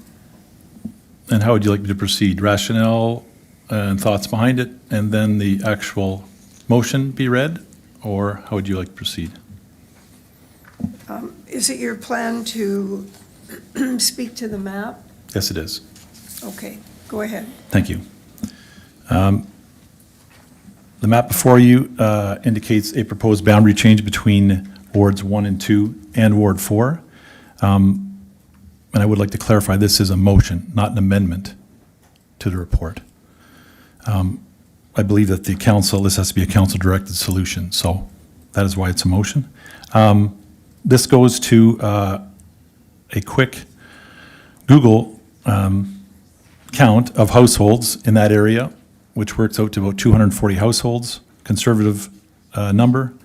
And I use the StatsCan number that is given to Niagara Region for residents per household, which is 2.4 people. And it gives a total of 576 residents. Again, that's a conservative number. And this does bring using the graph on page 4 for the Watson report, it doesn't bring, again, it's not a perfect solution, but it does even out considerably the differences between both wards. I do not know the makeup of what the 576 is between Ward 1 and Ward 2. I didn't get that intense, but, and the reasons behind it were the border that you see in front of you, the area that would be taken from Ward 1 and Ward 2 has very similar zoning, common demographics to Ward 4. There's mixed farming, there's rural residential, there's greenhouse winery type of properties in that area. It also makes use of the urban boundary border on Bartlett Road, by moving the boundaries west to that border. So the Aberdeen and Bartlett border is the urban boundary line. It does give Ward 4 a growth area. So the North Service Road, Ontario Street, so it addresses future numbers, the expansion that's happening inside the Cloverleaf, inside the interchange at Ontario Street, and the North Service Road becomes part of Ward 4. So it addresses a bit of that concern down the road. Again, as I mentioned in my question, Dr. Spicer, my comments about Vineland, I think there's possibility to address that later on with Prudham's development. I'm not, that could add a whole different dynamic to this thing, whether it does happen or whether it doesn't. Not included in this motion, but as a comment, and I would ask that staff take it on direction, if that's all right, that they would have this in a schedule as opposed to just waiting another 20 years. I'm not throwing that out there as an accusation at all. I think it's something that we need. We do that every once in a while. We find something that hasn't been looked at, and we need to have that as part of our regular rhythm as a council. So, in summary, Mayor Easton, we can read the report, but I just believe this option addresses our population today and for 10 years from now with the least disruption. It sort of combines, makes a hybrid of Dr. Spicer's report and the existing four-ward system. Given the specialized nature of the report that we received prior to this submission, I'm going to ask Dr. Spicer a question. I heard that you had been I won't use the word consulted, but I understand that you were aware that there was a motion coming. Is that correct? That is correct, yes. And is the content that's being presented, are you familiar with it? I am, yes. Are you in a position to comment on it in the same way that you would have presented the earlier options to council? I am, yes. And if you would like, I'm happy to provide my assessment. All right. I'm just going to ask council a question. There's quite a few questions that are lined up. Do you want to hear from Dr. Spicer now? I'll just go with a show of hands. Or do you want to, okay, do you want to hear from Dr. Spicer? Put up your hands. So what have we got, Madam Clerk? We have 1, 2, 3, and 4, and okay. So we're going ahead, and Dr. Spicer is going to give us his professional opinion, which we've asked for several times this evening. Go ahead, Dr. Spicer. Thank you very much. I'll be quick. From the analysis that we've done, all of the wards are within the acceptable. Excuse me, Dr. Spicer, give me one moment. I'd just like you to put the motion up on the floor so everyone's very clear with what you are giving your opinion on. If you give me 1 second, okay? Thank you.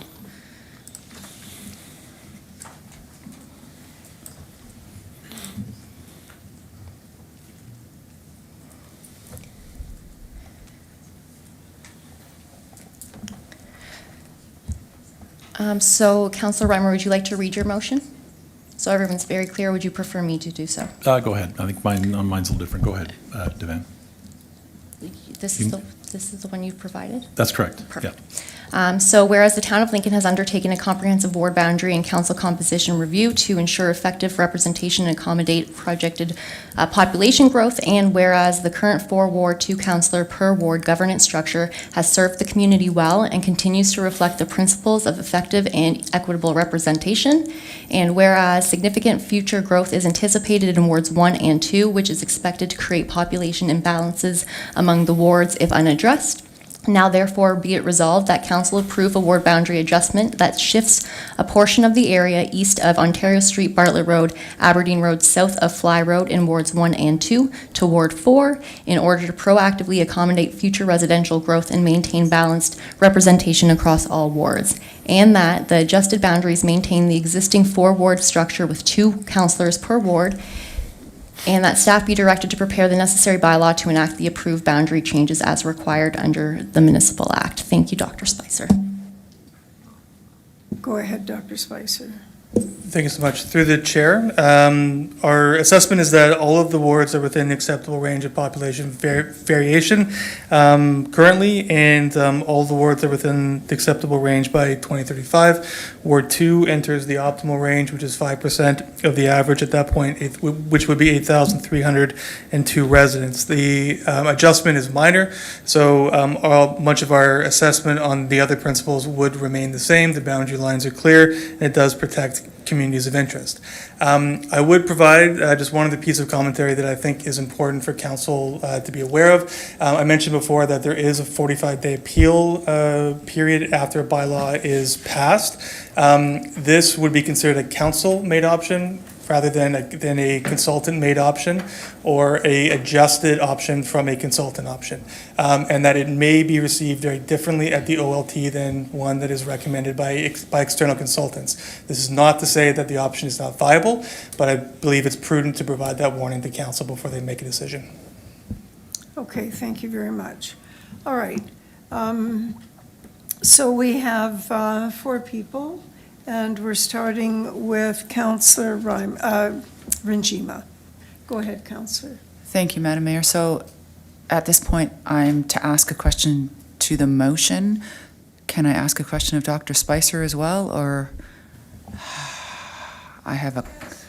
You can ask questions of the motion. And you can ask questions of Dr. Spicer. We asked for his opinion, so I think that's reasonable. Okay, so thank you. I have 2 questions then. One question through you, Madam Chair, to Dr. Spicer is the question that just came out, or sorry, the I don't want to say warning, that sounds very dire, but your advice just now, or your heads up that, this option is not one that was recommended by the consultant, being you, might be looked at differently if it was brought to the OLT. So would you recommend this? It's not, it wasn't one that you brought forward, but would you put your endorsement behind it? Can you say that at this point? Through the chair. So I'm happy to comment on its viability. We've done the population projections and we've seen the map. It wasn't, when I say it couldn't be considered a consultant designed option because we haven't gone through the entire process with it. I'm happy to say that that the option is viable. We've done the population analysis and we've confirmed that it meets the guiding principles. That is something that we can say at the OLT if we are asked, but I would stop short to say that I would endorse it just because it hasn't been through the same process as the other options, which is a lot more than just looking at the map. But from my perspective right now, I would say it is viable and the wards are all within the acceptable range of population variation. I made that note earlier just so council is aware that this option may be received differently at the OLT than a consultant designed option. So just for awareness. Got it, okay. So I'm going to pull from that there hasn't been a public process for this particular option, and that may be part of what's highlighted during an OLT hearing. Is that? Through the chair, yes. That is one of the considerations that the OLT would have. And that they would ask questions about the process in which we've designed it, we've been a part of it, and to the degree that the public has been aware of it again. Again, it's not to say it's not a viable option, just that it could be received differently based upon how it's been developed. Okay, thank you very much. And a question, Madam Chair, a statement, I guess, really. I'm not, the viability of this, I think it looks like a very interesting option, but it's just been brought forward to us tonight. So I wouldn't feel comfortable making a decision on it tonight. And I'm concerned really that a lot of work has gone into this, and I wouldn't want to see people, I wouldn't want to see it get lost when there's been a lot of work gone into it, and it may be a viable option that we can consider. So I'm going to suggest that that it be brought forward to another meeting, and that there be an opportunity to have some public consultation on that option. That would be my revision to the motion that we have before us. You've already spoken to it. You didn't use the word defer, but essentially you asked for a deferral. I'm sure there are other people that will be thinking about that, so thank you very much for your comment. Okay, thank you, Madam Mayor. Thank you. All right, Councillor Murray. Thank you very much, Madam Mayor. Through you to, I think Councillor Reimer. I recognize that a lot of work was put into this, as Councillor Rinchima just mentioned. I have to say that I'm very uncomfortable with this. I think that I had 2 solid weeks to look at the previous proposals, all of the details, a lot of data was presented, a lot of information was presented, and now I'm given a map and an option saying that it is viable and that's as far as he's willing to go. I think that the status quo is also viable, but not our best option. We were told that the best option that they are recommending is 3 wards, 2 councillors per ward, as per option 1. So then I just don't feel like I can start the whole process over again by now throwing another council-made solution into the mix when we've spent a lot of time and money on experts spending a lot of time and their expertise on developing the options that were already presented tonight. Thank you, that's all I have to say. Thank you, Councillor. Councillor Mikulik. Thank you very much. Myself, I appreciate the work that's gone in. I appreciate Councillor Reimer bringing a solution to the table. I concur with Councillor Murray. We were working with Spicer, Dr. Spicer. We were working with the public for months on this, and now all of a sudden we're handed this sort of maps, detailed motion, specific areas, public hasn't been consulted.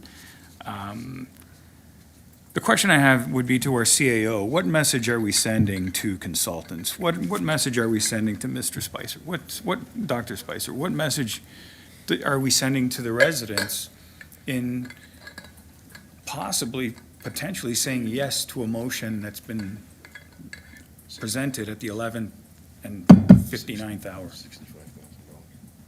And also spending the 60,000 or 65,000, we don't know for sure. What message? Go ahead. Through you, Madam Mayor, to members of council. That's an interesting question, Councillor. What message are we sending to consultants if we don't take their advice, I think is often what you're asking. And I think oftentimes council does like to look at experts in their field, as you do with senior staff, I'm sure, as well, who are experts and provide you advice on a very daily basis. I think it's incumbent to look at that advice, to weigh it, but also to weigh it as members of council who have other particular interests, I think, at times, or other stakeholders that you represent. But you're not going to hear me say that either as a staff or as a consultant that you shouldn't be taking the collective advice of what we put forward. We put forward our best advice. It is your responsibility then to weigh that, and as I said, look at it from the lens of your constituents and your constituency, and then make a decision. And then, second question to the CAO. There's an LPAT, there's a disagreement, there's a public, stating a concern about this. Who's going to defend us? Would it be the clerks? Would we have to get legal? Who would defend this proposal, this motion, this change at a hearing? Through you, Madam Mayor, to the councillor, it probably would be a little bit of a combination of that, councillor. Obviously, our consultants are going to be brought into that, and like we do with every potential LPAT or quasi-judicial hearing, we probably would engage legal counsel as well. Okay, so there could be an additional cost. Through you, Madam Mayor, if the question is there going to be an additional cost? Absolutely. Okay, thank you. Thank you very much. Thank you, Councillor. We move on now to Councillor Timmers. Thank you very much, Mary Easton. So, yes, a lot of work did go into this. It is a viable option. Dr. Spicer has said it's a viable option and it would work. At this point, the thought of an OLT is not worrisome to me with this new option. It's more worrisome to me with the option one of cutting an entire ward and 2 councillors out of our community based on 76 people. That, to me, is more likely to be appealed than staying with what we know and is working.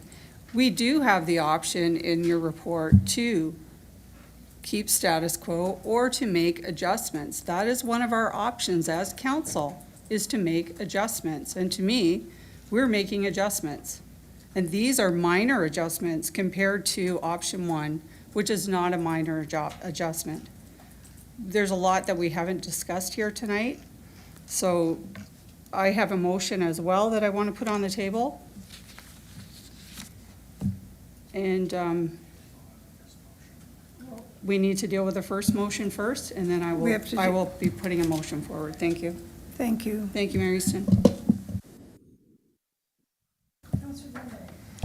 Thank you, Mary Easton. I just have a couple quick comments. I agree 100% with Councillor Murray. I'm very uncomfortable. Over the last couple weeks in preparations for tonight's meeting, we've been getting sent correspondence. It's been sent from a number of residents in different wards, and that's all great. That information was flowing and it was all privy to us. And now tonight we come here with colored documents already printed that are being handed out from staff. I'm very uncomfortable in the fact that it seems like behind the scenes there's been a lot of work going on collectively between certain councillors and staff, and yet the rest of council and maybe the mayor weren't even aware of this. So I'm just very uncomfortable with, the way this is being presented. We've brought in Watson & Associates, who works around the province. We've been given 2 recommendations. We've spent $65,000 of taxpayer money, and I don't understand why we're not voting on the options that are presented in the report. And if those are defeated, then this could be a viable option once those options are defeated. Those are my comments. Thank you, Madam Mayor. Thank you very much, Councillor Brunet. I don't know, Councillor Brunet, that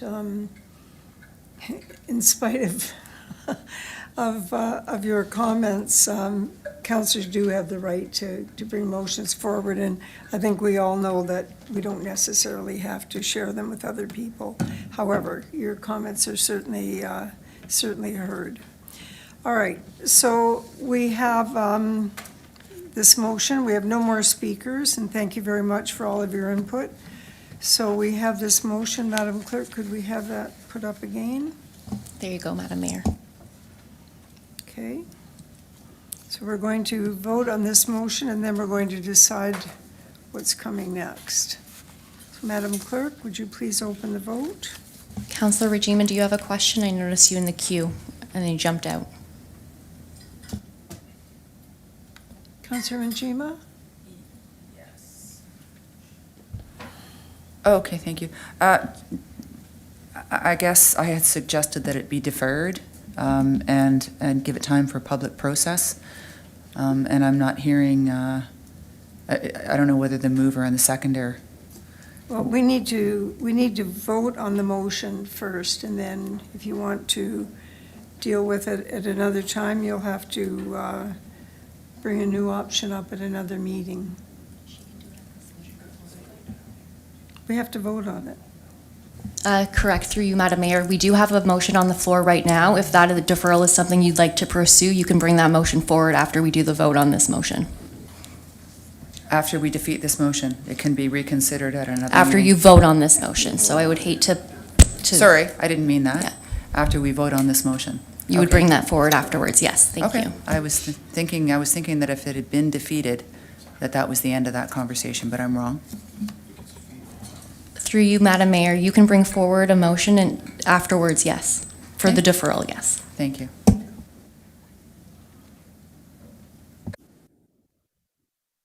Madam Mayor, can I open the vote? All right, please open the vote, Madam Clerk. Thank you. That vote is now open, thank you.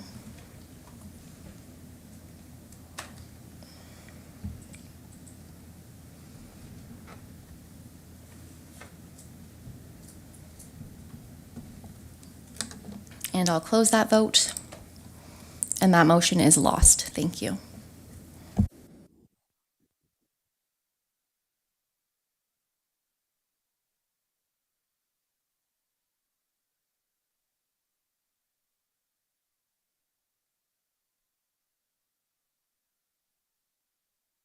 Thank you, Councillors Reimer and Timmers, for the additional option. Now, we're going to put the original motion up on the screen, Madam Clerk.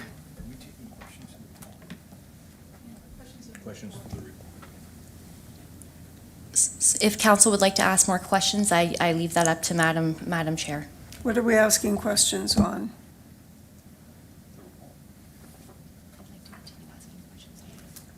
What are we asking questions on? Madam Clerk, would you please clarify what the questions would be? Are they on the original motion? They are on the staff report. So since that motion has been defeated, it looks like council has additional questions to the report. However, Councillor Timmers, who's in the queue right now, has said she has a motion she would like to bring forward. And I will ask that you send that motion to me so I can put it up on the screen, please, if you have it. Okay. Councillor Timmers? So I haven't written it out formally, so Devan, you may have to fix it up a little bit for me. That any new adjustments are not to take effect until 2030 election, to provide time to evaluate the long-term growth and development and to do a more extensive solid data collection and community consultation across all wards fairly, that be implemented. Okay, does the clerk have your motion? Yes, I'm Your giving it to you right amendment? now. Okay.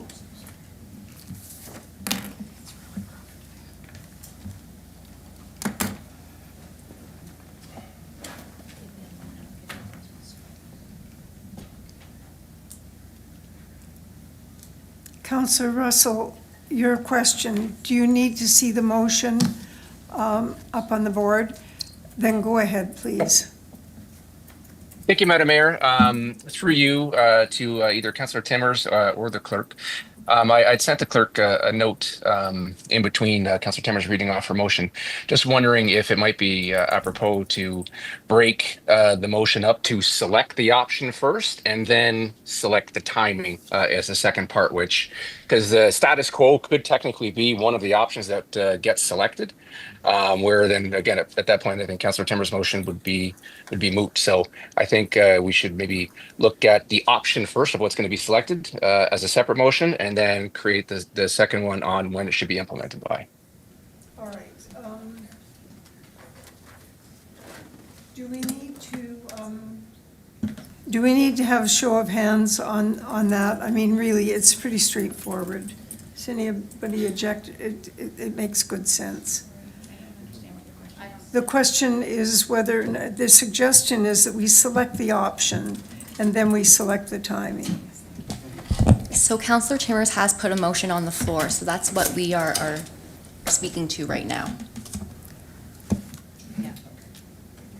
All right, but what is the timing connected to?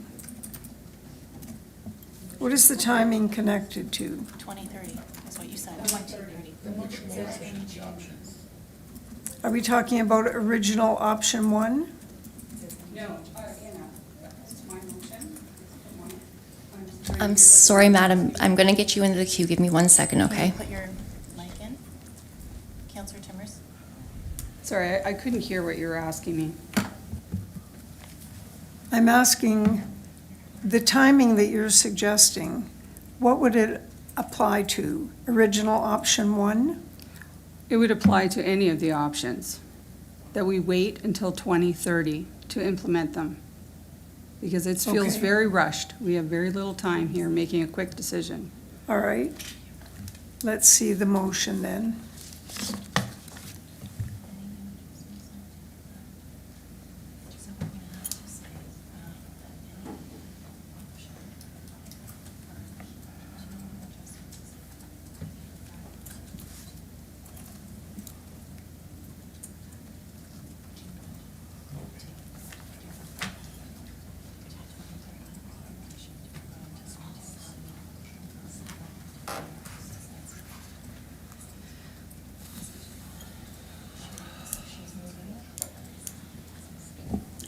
Madam Mayor, may I have a seconder for that motion so I can get it up on the screen, We need a please? seconder for Councillor Timmers' motion.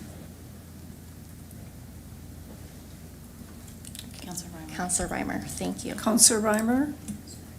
Give me 1 moment. Let me get this up on the screen for everyone.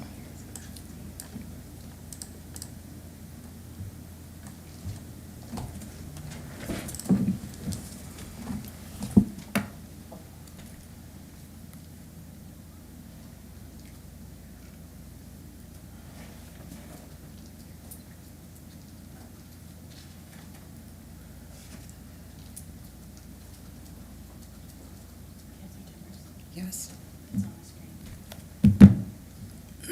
Okay, I think to me, the language is clear that it can stand alone, meaning that it's not assigned to one option or the other.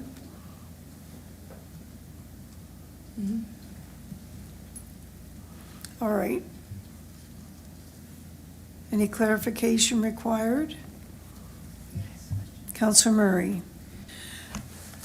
Sorry, can I continue to see the motion? Yeah, thank you. Through you, Mayor Easton, just some clarification on the motion, because if I read that motion, I'm going to wait for it to come back up.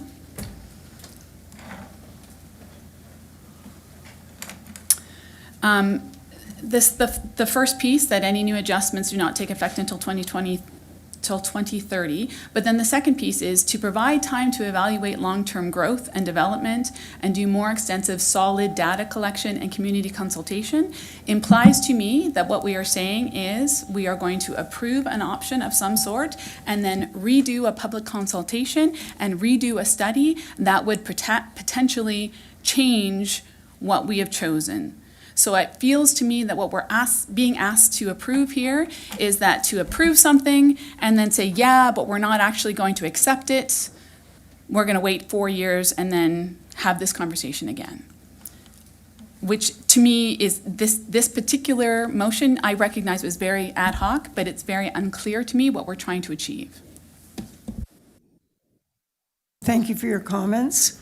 Councillor Regina. Thank you, Madam Mayor. The motion disappeared. The disappearing motion. My comment or question, I guess my comment and question, is that how can we bind, I'm not sure that we can tie the hands of future councils. We're making a decision now to defer something to a future council, and none of us might even be here.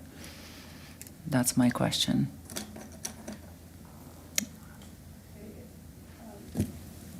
Do you have any comments, Mr. CAO or Madam Clerk? Madam Clerk? Go first.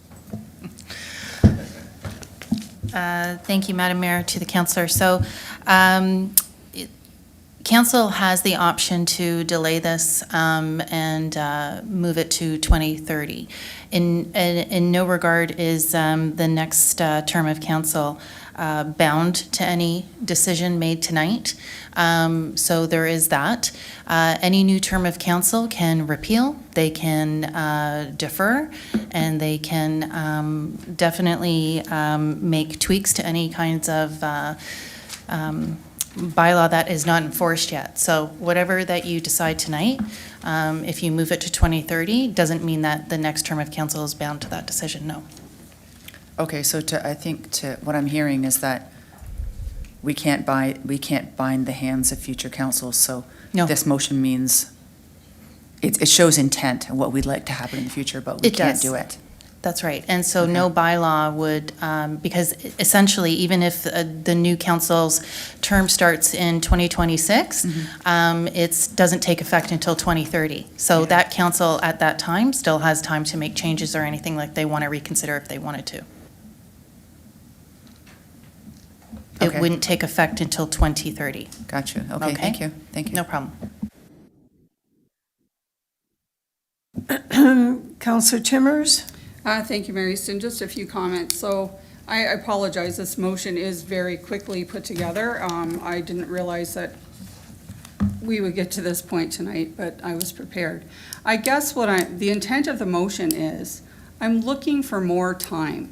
I think we need to pause a bit here and put this off until 2030, because we're making a major decision, a major change to our community that is going to create instability and maybe some unhappiness and maybe some very low turnout at the polls come election time in 1 year and 4 months. This is not enough time to implement something so drastic. So I guess my motion, that's all I'm trying to do, is give us some more time. Let's think this through. There's a lot of information that we haven't talked about tonight that I think is relevant. So if anyone wants to tweak this motion or amend it, or they have an understanding of what I'm trying to do here, I would appreciate any input. But that is the goal of this motion. And I just want us to take our time here, where this is a very big decision. And there's no hurry. And we have the option to tweak it. And as far as the other councils, they can change absolutely anything they want once they come into council. They can change anything we've made in the past, so I'm not really concerned about that. So, thank you. Thank you, Mary Easton. Thank you. Councillor Michalek. Thank you very much. I just have some concern. I mean, like, we need more time. I think we were all told how much time was going to be given. We expressed concerns about time. We questioned time. Time is a commodity. You don't get more of it, and you can't you can't buy any more of it, and it's expensive, and time is money, and that's what we're looking at here. And I'm just not sure what sort of different results we're going to get by taking more time. And I'd like to ask the clerks or Dr. Spicer if there was any concern about time with this and being so rushed. Was there? I feel like we had lots of time. I'm not sure what another year, or 6 months, or 2 years is going to do here. Madam Clerk, would you answer the question first? Sure. And Dr. Spicer, if you wouldn't mind coming up. Thank you, Madam Mayor, and to the councillor. So, to reference time, so if council chooses to make any changes to any ward boundary, there is a time associated with that, because if that's the case, it would need to be in effect before the end of December of 2025 to take effect for the 2026 municipal election. So the timing, that's legislative. If council chooses to choose an option but want it to take effect in 2030, that's also an option that is given to council as well to decide on. So in terms of timing, that I can elaborate with. I would say that and I'll have Dr. Spicer elaborate in his experience, but truth be known, I mean, we gave a notice of motion in October of last year, and the report was asked to be brought forward as to what this would look like and what it would entail, and that report was brought forward in December of last year with a project scope of what would be included in public engagement. All of this was made public, and what would be included. We then developed a plan with the approved consultants, and we made sure that public engagement was sought, communication was delivered, and then we met all those key milestones. So I would say that the information has been out in the community since December, or you could say even earlier in October when the notice of motion was brought forward. And so now we're here, and we're here to make a decision on the recommended options from the consultant who has done their due diligence, and this is their area of expertise. And now it's council's decision to make. And we've gone through what those are. So I'll hand it over to Dr. Spicer to add any of those things. Go ahead, Dr. Spicer. Thank you, through the chair. The big date that we are looking at is that December 31st, 2025 date, and we work back kind of on a 6-month period, given the time that may be required for not only an appeal but also a hearing, and the clerk's office requires time to get prepared for the opening of nominations. I personally would not accept the consultancy at this point. There wouldn't be enough time to do a full review. And I think even sort of looking back like a month or two, we have been contacted and we declined because there just simply wouldn't be enough time to get the process done and a report prepared and for council to make a decision if the process were to begin at this point in time. So it's that end date that we are looking for. In our estimation, there was sufficient time for the process to take place in this case. And I think that's the point I'm making. We've had plenty of time. We've had plenty of time, I think, to look at this. And I'm not. Do you feel that we've had enough time, or do we need another year or two, in your professional opinion? Through the chair, I believe that there's been sufficient time to conduct a report. All right, thank you. Thank you very much. We'll move on to Councillor Brunet. Thank you, Chair. So I appreciate the clerk's comments. And I certainly appreciate other ward councillors that are thinking against this. But we didn't bring a motion in the fall of October 2024. We knew that there was going to be a report in front of us one day. The report is here tonight, and it's very clear that Dr. Spicer has said that the 3-ward system with 2 councillors, which is option 1. In his words, we've heard it over and over again tonight, say that it's durable and serves the community well for 2 to 3 election cycles. So I'm just struggling a little bit where we've spent the time, the effort, the engagement, and the money, and we're basically saying that we need more time. So those are my thoughts. I appreciate the clerk's comments. Thank you, Mayor. Thank you, Councillor Brunet. Councillor Timmers. Thank you, Mayor Easton. I think the piece, I know the word time, I'm regretting even putting that word out. That wasn't really what I was after, but I guess the piece that's really bothering me here is we're basing a major decision on our community based on 0.28% of our population. 76 people, 56 didn't even complete it. Why are we making such a drastic decision based on a handful of people? That is my concern. And we also do have the option. We have the option of status quo, and we also have the option, according to Dr. Spicer, of making adjustments. So where are we making the adjustments? There's obviously time to make adjustments because we have that option. That option is in the report, that we can do that. So I don't know why we're so stuck on the first option chosen by a minuscule amount of people. And I think if it was Ward 1 or Ward 2 or Ward 3 on the chopping block, the discussion would be extremely different here tonight. So I'm very disappointed, and I think when I'm using the word time, I think we need more consideration for an adjustment. Keep our 4 wards, keep our 8 councillors, do an adjustment. Thank you. Thank you, Councillor. Councillor, Madam Clerk? Go ahead. If you don't mind, I'd just like to clarify a couple of comments from Councillor Timmers. So to the councillor, I do believe it has been made clear that the decision is not based on just the survey alone. It's based on other criteria that has gone into it.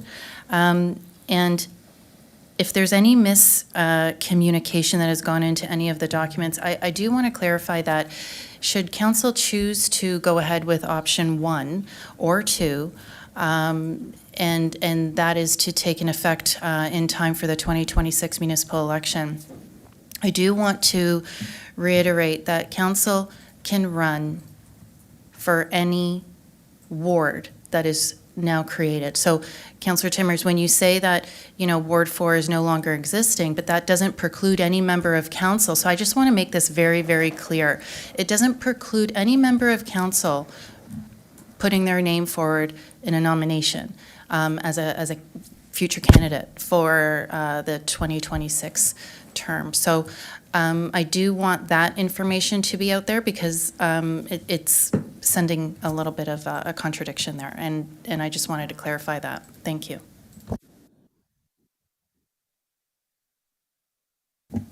Councillor Njima.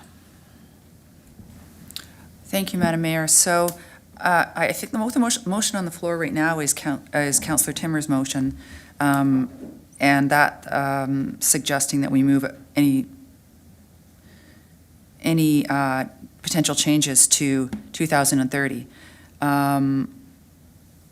This council can't make a decision for what a future council can do. It's, to me, ineffective. So I would suggest that motion, if Councillor Timmers wants to leave it on the table, be changed to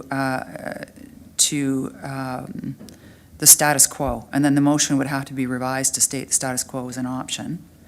I think that's what Councillor Timmers is getting at. I could be wrong, but I think that she wants things to remain as they are, and that for any changes to be not happen at this time. So I'm thinking that's what needs to be done if Councillor Timmers wants that. The other option, we may hear a motion from Councillor Reimer to defer the option he put forward to a further meeting and do significant public consultation if we're not happy with the existing options that are before us. So in order to deal with Councillor Timmer's motion, I think for it to be effective, I think what she's asking for is the status quo, and I'll let her comment on that. Is that your intention, Councillor? Well, I'd be willing to live with that, but I still think a minor adjustment is doable. So status quo or a minor adjustment, which my colleague and I have already put on the table.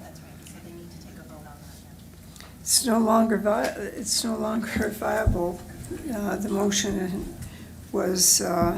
motion failed. That's correct, but Councillor Timmers has a new motion on the floor for the adjustments that do not take effect until 2030, so they need to vote, council needs to vote on that motion. That's correct. We haven't quite got there yet.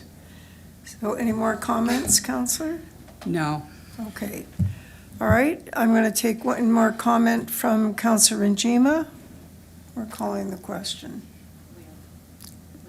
Go ahead, Councillor.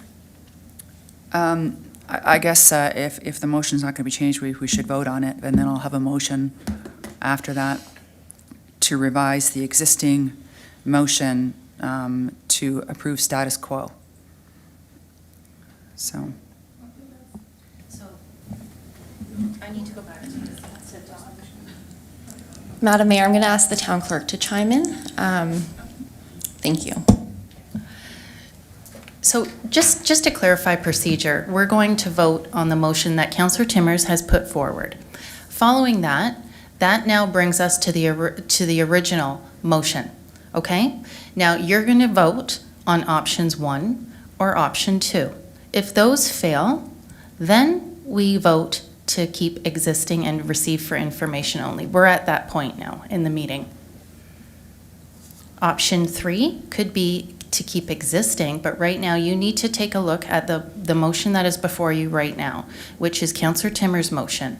And then we're going to go back to the main motion. All right, Councillor Timmers, did you have something else that you wanted to say on that matter? No. Okay. Councillor Njima, did you have anything to say on that matter? The information that the clerk just gave us?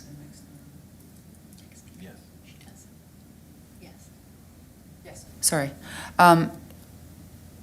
Yes, I'm going to be suggesting a revision to the motion that we have before us, because the motion that we have before us is option 1 and 2 only. It's not written. It doesn't have the option of the status quo in there. So after, I know that Councillor Timmers, we have to go through her motion. So let's do that. And just for clarification, I'm going to suggest a revision to the original motion. Well, let's deal with that when we get there. Yep. Thank you. Mhm. I'm going to withdraw my motion.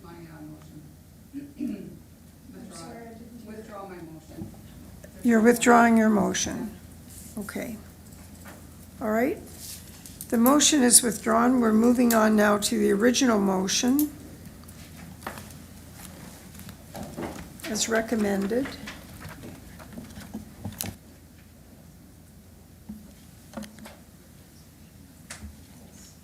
Yeah, I do.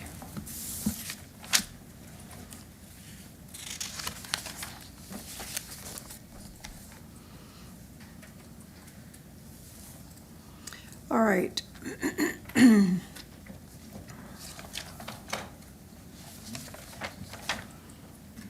I have a motion moved by Councillor Reimer and seconded by Councillor Pachariva. That report LS-05-25 Ward Boundary and Council Composition Review be received and filed as information, and that Council approve option 1. No objections, as the new ward boundaries for the town of Lincoln to be in effect for the 2026 municipal election as attached as Appendix A, and direct the town clerk to bring forward a bylaw reflecting the approved ward boundary option to the next scheduled meeting of council, being a bylaw to provide for the alteration of the ward boundaries for the town of Lincoln. Comments? Councillor Mikulik. Thank you very much. Just comments. Comments are that this is this is the option that I would support myself. Way back once upon a time, I hadn't heard, I mentioned back then, I hadn't heard from the residents about ward boundary reviews, councillor makeups, but I was willing to go on this fishing expedition. We chartered a captain, we went out to sea, we caught fish, and now we want to go back with nothing.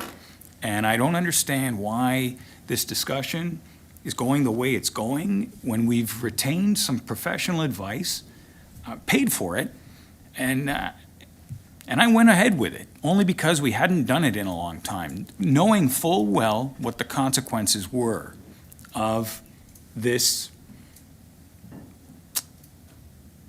expedition.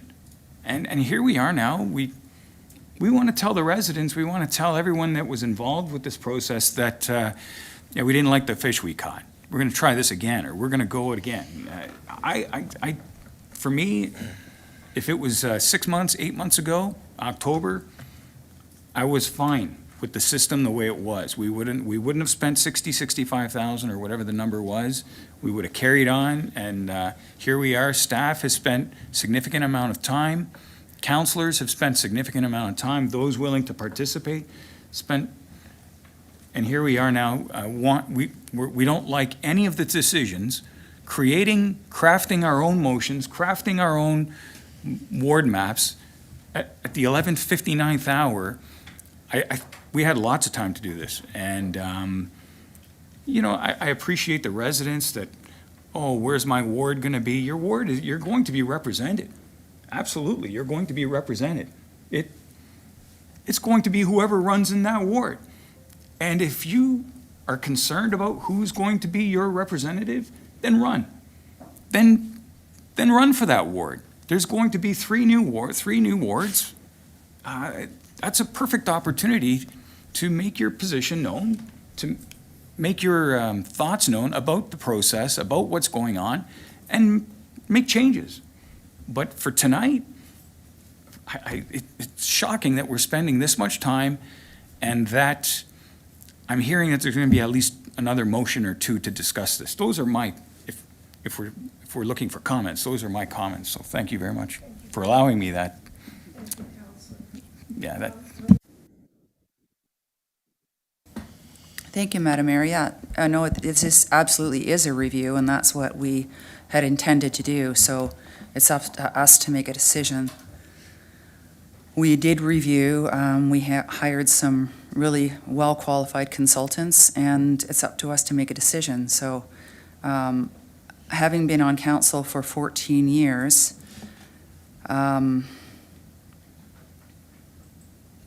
I reviewed the precedent-setting case that Dr. Spicer referred to, the Carter case. It lays out tests to measure all the considerations for the ward and council composition review. My concern is that I'm not in favor of reducing the number of councillors. Again, having been on council for 14 years, I've seen consistently how having a good mix of viewpoints and life experience and skills help to make us make good decisions. I think it would be different if there had consistently been a group of people that were pulled all over the place, with the exception of tonight, to make decisions, and I haven't seen that. My experience with this group of 8 and mayor is that rarely do we have trouble making decisions in a timely manner, except after some really long meetings late at night. With the existing workload, currently shared among 8 councillors and 1 mayor, being handled by 2 fewer positions, I think that's a tough one. There's currently 10 committees, including our standing committees, that require different levels of commitment. And I believe that most of us have pretty full calendars for part-time positions. Bringing it down to 6 councillors would increase the committee-related workload by as much as 25%, which is considerable for a part-time position.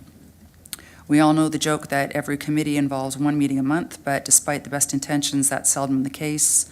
There's often committees, subcommittees, breakout committees, and ad hoc committees. In order for that workload to be feasible for councillors and for them to be able to thoroughly dig in and be productive with all those committees and subcommittees as Lincoln continues to grow, it may start to look more like a full-time position and all the considerations that go with that. So I'm not comfortable making the decision at this time to reduce the number of councillors. I think it also can limit the number of people that are willing to step forward to run. It'll limit potentially to those who can afford to not have another source of income or are able to choose significantly limit their other sources of income in order to take this on as a potentially full-time position. And then you run into the risk of alienating, for example, people that are at the age where they're currently raising children, then they're active in the workforce because they may not be able to fit in the time and likely won't consider running. If the goal is fair representation for the people in the community, then we need a diverse group of people and we need a sufficient number of people at the table to not only handle all of the work and handle it well, but also to bring varying and complete perspectives. And I'm hearing it over and over again tonight, and by the residents, by councillors around this table, by the consultants that we hired, that effective and fair representation is what everybody really wants, and that's the end goal here. So I'm going to suggest that the motion be revised for the status quo. Well, okay, sorry, I wanted to ask that question too, because my question is, in the minutes that we got for the meeting, it didn't have a motion, it didn't have an option. And now the one before us says option 1. So to me, it was up to us to decide which option to put forward. So I'm putting forward status quo as an option.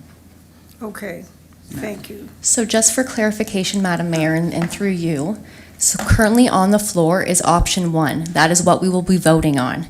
Next, if you would like to deal with status quo, you can do that. However, you still have a second option to consider. So if both option 1 and option 2 lose, aka you vote not in favor of it, it fails, we automatically revert back to status quo. Okay. So I just want to be very clear. So council understands right now option 1 is before you. We can move to option 2 if that fails, and then we were voting on status quo afterwards. Through you, Madam Chair, I'm not seeing that in the minutes that we received. It was blank, so it's up to us to decide which one to vote on. So I'm putting forward a motion that we vote on status quo. Through you, Madam Mayor, I do understand what you're saying, but right now there's already a motion on the floor, and that's for option 1. Madam Mayor, is it okay if I ask for clarification where the option 1 motion came from? Because the one in the minutes that we received for today was blank.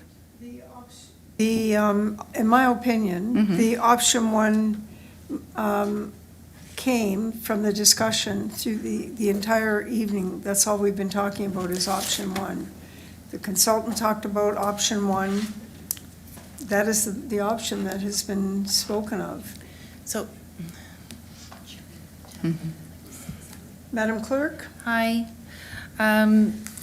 Through you, Madam Mayor, to the councillor. So option 1, councillor, I think minutes, you mean script. Script is the word. No Thank problem. you. So, but in the report, in the report on page, let me just, here on page 2, final option 1. So just for clarification for those watching or anybody else that needs some clarification, final option 1 is 3 wards with 2 councillors per ward. Is that the clarification you're seeking?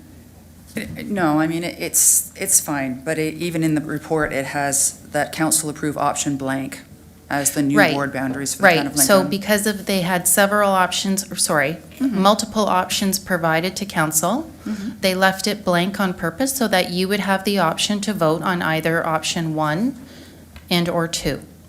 You just had to, so in the way that it's written, sure, but right now we're voting on option 1. If that carries, that carries. If it fails, we move to and vote on option 2. Should that fail, it's already status quo, what you currently have today.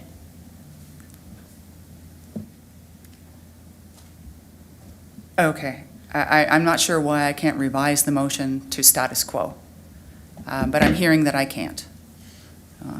Maybe I'm misunderstanding something. Okay, the motion's on the floor. We're moving on. Thank you, Councillor. We're now moving to Councillor Timmers. I would like a recorded vote on all options. Thank you. Okay, thank you. That is certainly appropriate. Council Murray. Thank you very much, Madam Mayor. I wanted to thank all of council for obviously putting so much thought and effort into really digging into the report and making sure that what decisions we're making are based in what our community needs for the future. And I think the report makes it clear that the growth and changes coming, the current structure won't be viable after 2026. So instead of waiting until we're forced to react, this is our opportunity to plan ahead and make smart changes now. It's our chance to put a system in place that's fair, balanced, and built to last, and not just for today, but well into the future. This is a plan that will serve our community well for the next 3 election cycles and beyond.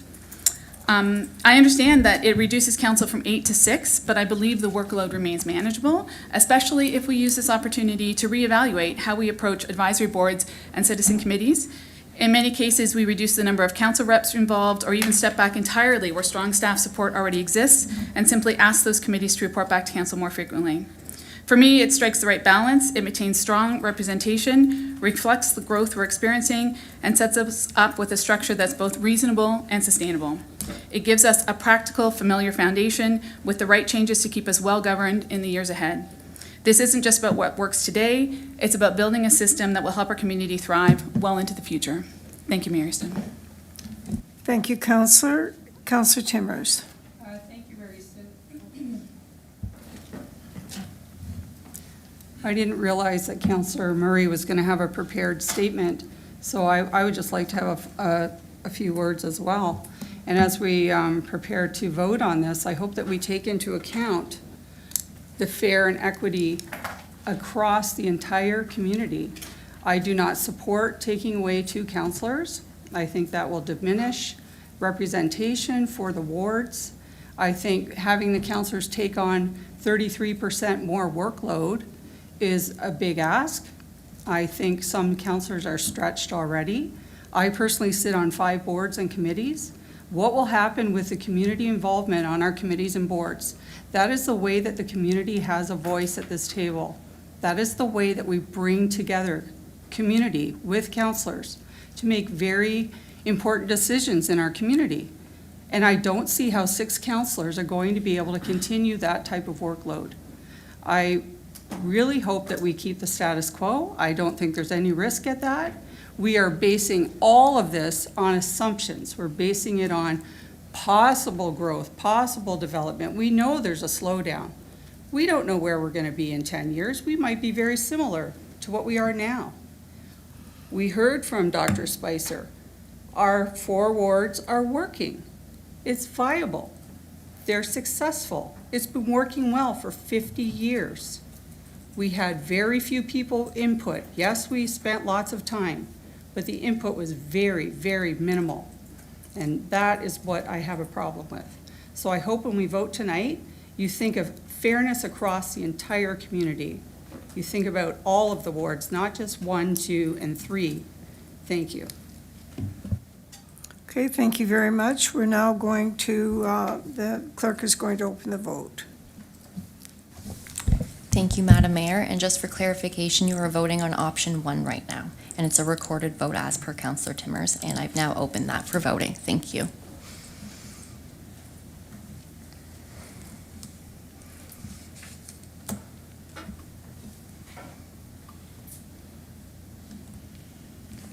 And I'll close vote.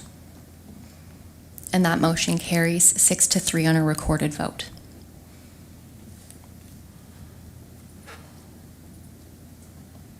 Okay, the motion has carried.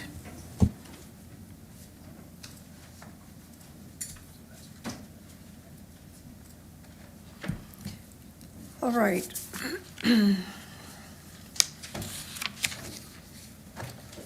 We're moving on now.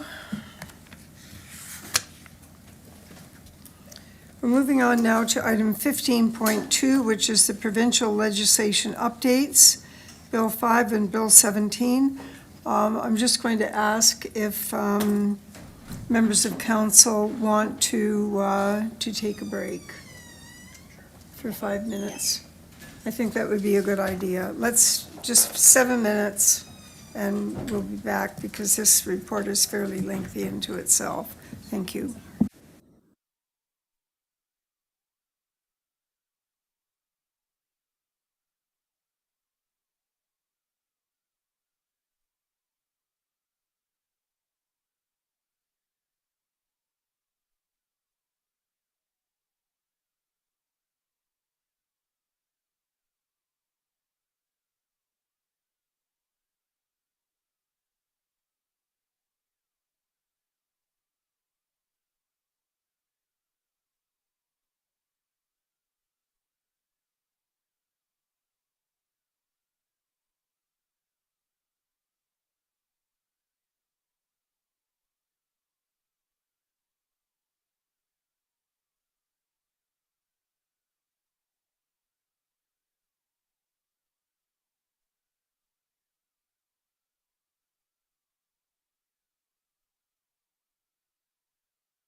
We're back in session again, and we're considering item 15.2, provincial legislation updates, Bill 5, Bill 17, Report PD-13-25. And the Director of Planning and Development will provide introductory comments, and I'd like to invite Director Bruder to go ahead. Thank you, Madam Mayor. And yeah, I'm before you tonight to talk about two big pieces of legislation that have been tabled by the province. Admittingly confusing pieces of legislation, I can tell you. There's been a lot of dialogue ongoing between municipalities within Niagara and beyond, with legal representation, figuring out what's in place yet, what isn't. So what I'll try to do in my opening comments is take you through, just at a very high level, some of the larger pieces and provide some quick commentary on them. I'll start with Bill 5. It's Protect Ontario by Unleashing Our Economy Act. Really, with this piece of legislation, it was tabled earlier in May, I believe, April or May, and really its intention, it was developed when all of the conversations around tariffs between the United States and Canada were hitting their heights.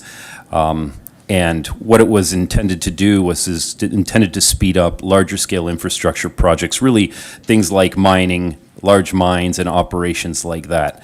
The two big pieces for Bill 5 was, first of all, enabling the province or cabinet to create these areas called special economic zones, which is interesting because it's really a complete sweeping ability by the province to be able to establish these zones anywhere they want and include exemptions to virtually any type of applicable legislation.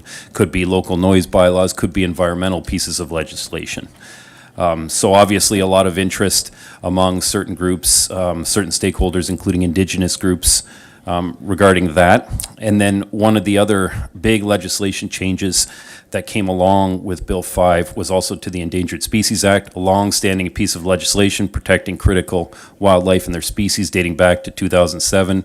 It's proposed by Bill 5 to be repealed and replaced with the conservation, what is it again? I can't remember the exact name of it, but the crux of it is that instead of protecting larger wildlife habitat, including a broader ecosystem context and linkages, now the emphasis is more just on protections of the whatever wildlife in question, their nesting or immediate habitat. So again, losing that broader context, it also provides an opportunity for cabinet to exempt or to disagree rather with specialist information regarding what species are identified or considered to be at risk. So there's an opportunity to question that. There's a couple other things too, one of which is allowing cabinet to exempt any property from archaeological assessment requirements. That's a big one too. Again though, going to probably apply mostly to the larger, bigger infrastructure projects. I don't see a lot of impact as it stands currently within the town of Lincoln from our standpoint, but that could change. Where there will be some impacts, though, is the other piece of legislation that I'm bringing forward for your information tonight, which is Bill 17, Protect Ontario by Building Faster and Smarter Act. This really touches on changes to a few key pieces of provincial legislation: Development Charges Act, Planning Act, Metrolinx Act, building, some of the Building Code Act provisions. I'll take you through some of those. Some of the big ones from a development charges perspective. And keep in mind, when we talk about these particular ones as they relate to development charges, for the time being, the ones that I'm about to share with you, they're not in place yet. There's further conversations happening. They do not have an implementation date currently. So this is a set, for the most part, of recommendations coming out of Bill 17 that aren't put into place yet. But what's being considered is new development charge exemptions for long-term care homes. Currently, as it stands now, they get charged at a commercial rate. Given that the number of them that could be brought forward, there would be an impact at the town, but nothing too considerable. Because they're much larger, or much smaller rather, in ratio to the residential development as a whole and other non-residential developments. There's the province is trying to make it easier for municipalities to come forward with changes to their development charge bylaws where it's related to indexing or deciding not to index or otherwise lower development charges. In those instances, making the development charges lower, there's no requirements for statutory public meetings or anything like that. Bill 17 allows prepayment of development charges at any time for institutional and rental housing, so there doesn't have to be any agreement in place, it can just be prepaid. And that has implications, for example, if there's, forecasting out to start pulling permits in a year or so, the development charges get indexed every year, so there's an opportunity for a particular applicant to potentially avoid some of those increases. An interesting one, too. Right now, there are opportunities for development charge payment plans. Those payment plans are subject to interest that municipalities can charge. Bill 17 proposes to amend that, saying there's no more interest that municipalities can charge on payment plans. However, it also states that payment plans or development charge freeze that happens as a result of previous legislation, I know it's confusing, but I'll try to simplify. There's currently an opportunity when someone or an applicant would apply for zoning, they can lock in at that development charge rate when they apply. But interest is still able to be charged in those situations. So there's a little bit of a gap in legislation, and we're waiting on clarity to see how that shakes out. We don't have it yet. Another interesting one, too, is there are more and more situations that arise, and this is happening all throughout the province and even beyond where developments are moving forward, and there's a requirement to maybe front-end a development charge project. And what does that result in? That results in development charge credits for the developer. They're installing whatever development charge project, whether it be stormwater, sanitary water, you name it, because they need it for their development. They're doing it ahead of when the municipality would do it, and then they get credits. Now, usually the credits would only apply to whatever was installed. For example, a sanitary sewer. Well, the credits would only apply for each building permit, but only for that sanitary portion of the overall development charge. But with Bill 17, what's proposed is it would just apply, the credit would apply to the entire development charge, not just the one category. So that's a pretty significant change. There are some municipalities that do that way already. There can be some discretion, but this is now kind of putting it a little more concrete. But again, no implementation date yet. Some of the things that are implemented, Bill 17 changes how municipalities can approach determining what applications are, like complete application requirements.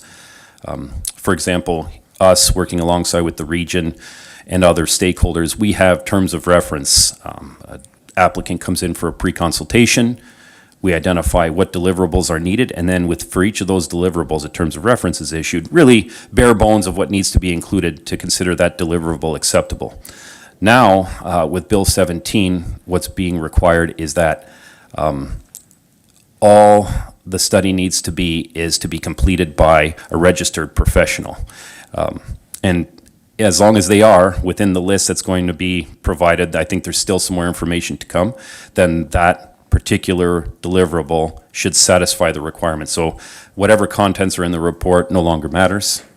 There's also some other complete application requirements that we consider now on certain applications that may not be. Again, this isn't in place, it's up for further conversation, but requirements such as shadow, wind, urban design, and lighting studies. There's talk about omitting those from complete application requirements, which could have fairly significant impacts, when you think about some of the projects that we've seen that have come in at a more compact built form. We've been able to utilize some of these tools to assess impacts to neighboring properties. So those could go away, among other things. Another interesting one proposed by Bill 17 is providing flexibility in what can be considered as of right permissions from a zoning perspective. Offering kind of a flexibility range. It's been suggested to be around 10%. So, for example, if you've got a setback that needs to be 10 meters, well, if it falls within 10% of that 10 meters, you don't need a minor variance or anything like that. So more flexibility in one hand probably works to stimulate things a little bit and move things along quicker. But in certain instances, sometimes that could be a little bit onerous for staff to evaluate. All right, is it within the 10%? It's another lens, another thing to check. And it could also result in, depending on the situation, some impacts to be overlooked. There's other items that are in place, for example, with MZOs, ministerial zoning orders. There's an opportunity for the minister to impose conditions on those to, and those conditions could take various forms. That's something that hasn't been in place to date, so it's more authority provided to the minister. There's also, under the building code, there is a building materials evaluation commission. So it's kind of like an extra lens where, if a developer is looking at using an innovative building material type, they go through the commission, then it also has to be vetted against the building code. That commission is going to have, or has, kind of its duty in that regard limited or eliminated, so that now all that needs to be complied with is the building code. So again, trying to streamline and develop a little bit more of a standardized list across the board. Might happen at the expense of a little bit of innovation, again, depending on the circumstance, but having kind of a more consistent one-window evaluation does have its benefits as well. So those are kind of the high-level ones. I also wanted to highlight us, planning staff. We've been involved. We've been dealing with the Association of Municipalities of Ontario. There's been meetings with other municipal leaders, other planners, other staff, looking at these things, assessing impacts, trying to make sense of it all. And there has been comments that have been put together and submitted. Both of these, for example, Bill 17, there was a comment period, but it received royal assent before the comment period was even over. So I think there remains an ability to provide our commentary and assess as we continue to roll out and look at what these impacts might be. But there has been a pretty strong push by the province to move forward with these, and they have. So apologize for the long-winded summary, but those are my comments, and I'm happy to take any questions. Thank you very much, Mr. Bruder. And thank you for the way you've structured this. I think your notes are even clearer than your explanation. Because there's so much to each element, so thank you very much for that. I don't see anybody, oh, now I see Councillor Mikulik. He's probably going to take us on another sailing trip. Okay, Councillor. Yeah, no, I'm not going to get granular on this. We've had a long night. Through you to Matt, appreciate you breaking this all down and, explaining it to us in layman's terms. But what, particularly with the Bill 5, is it with the mining and all that? Like we have quarries. Is there a difference between quarries and mines? Through you, Madam Mayor, that's a good question. I think that there is, just in terms of scale. Like, we're talking about these larger mining operations up north, like things like the Ring of Fire and operations more like that. That's really the intent of Bill 5. But you're right, there has been no definitive position in terms of that it wouldn't apply to a potential quarry operation. I think in this case, ours are already operating, and we haven't heard a whole lot about any significant and massive expansions they need. So I wouldn't think Bill 5 would have a lot of implication with those. But again, something to keep on our radar, absolutely. Thank you. And again, you never know what comes our way. It usually comes out of nowhere. And then next question about Bill 17 is there's a lot there. I'm concerned about the financial aspect moving forward, but how certain municipalities, they come up with motions, they're against this bill, they're not in favor of that bill, they like this bill, they support, and what, in your opinion, how should we we're relying on you for your thoughts, and you produce this summary. What are your thoughts on our town, what should our position be on this sort of bill? Do we like it? Are we excited about it? Do we have concerns? How would we express them without being, without ruffling feathers or. Yeah, through you, Madam Mayor, also one that requires a lot of thought to answer properly. I mean, there's certain things about this that aren't I don't think are necessarily bad. I think they're, streamlining processes and trying to improve efficiencies is one thing. But when you look at, for example, the changes to when and how we collect development charges, I think what happens there is, as a municipality, we need to be a lot more cognizant. My team, the building department, Public Works as well, we're always working together. We're working with our finance team. We're trying to forecast out when development charges are going to be coming in. And I think, as all of council can appreciate, given, the range of economic uncertainty that continues to cloud everyone, and a lot of it uncontrollable, it's hard to do. But now I think this adds just a little bit, another layer to it, because we're going to have to keep track of, okay, there's payment plans, there's some coming in segments, there's some coming in occupancy, some might want to come in earlier. So it adds a little bit of uncertainty to the whole process. But at the end of the day, when I look at a lot of the changes to the development charges and what's applicable versus what isn't, in terms of what we're still collecting for it, the money's still there. I think the main thing that the focus is when it's coming, and that's always hard to pinpoint. This just makes it a little harder. So do I love every part of this thing? No. I think there's going to be some challenges that come along with it. How do we voice our concerns? We've been doing that already on those platforms, like I mentioned, working with AMO, trying to work together collectively to provide some commentary. Some municipalities have different experiences too that they can share and add to kind of a wider range. So we're trying to work on that as we move forward. But, there's other opportunities too. I think we often liaise with the provincial government on a variety of things. I think there's an opportunity through those things to try to put our word out and voice our opinions as well. But like I said, the province has been pretty diligent and pretty, assertive in moving forward in this fashion, so. And I appreciate their effort in doing this, but at the same time, they can't possibly know every municipality's structure, every municipality's position, to just make a blanket policy that may affect other, one municipality different from another. And those are the concerns I have, again, from a cash flow perspective, right? Anticipated or actual. These are the concerns I have, because ultimately, developers are complaining they pay too much. Residents don't want to pay, and at the end of the day, somebody's got to pay. So, thank you. Thank you very much. In answer, another approach, Councillor, to your question about how we let the province know, there isn't a limitation on response.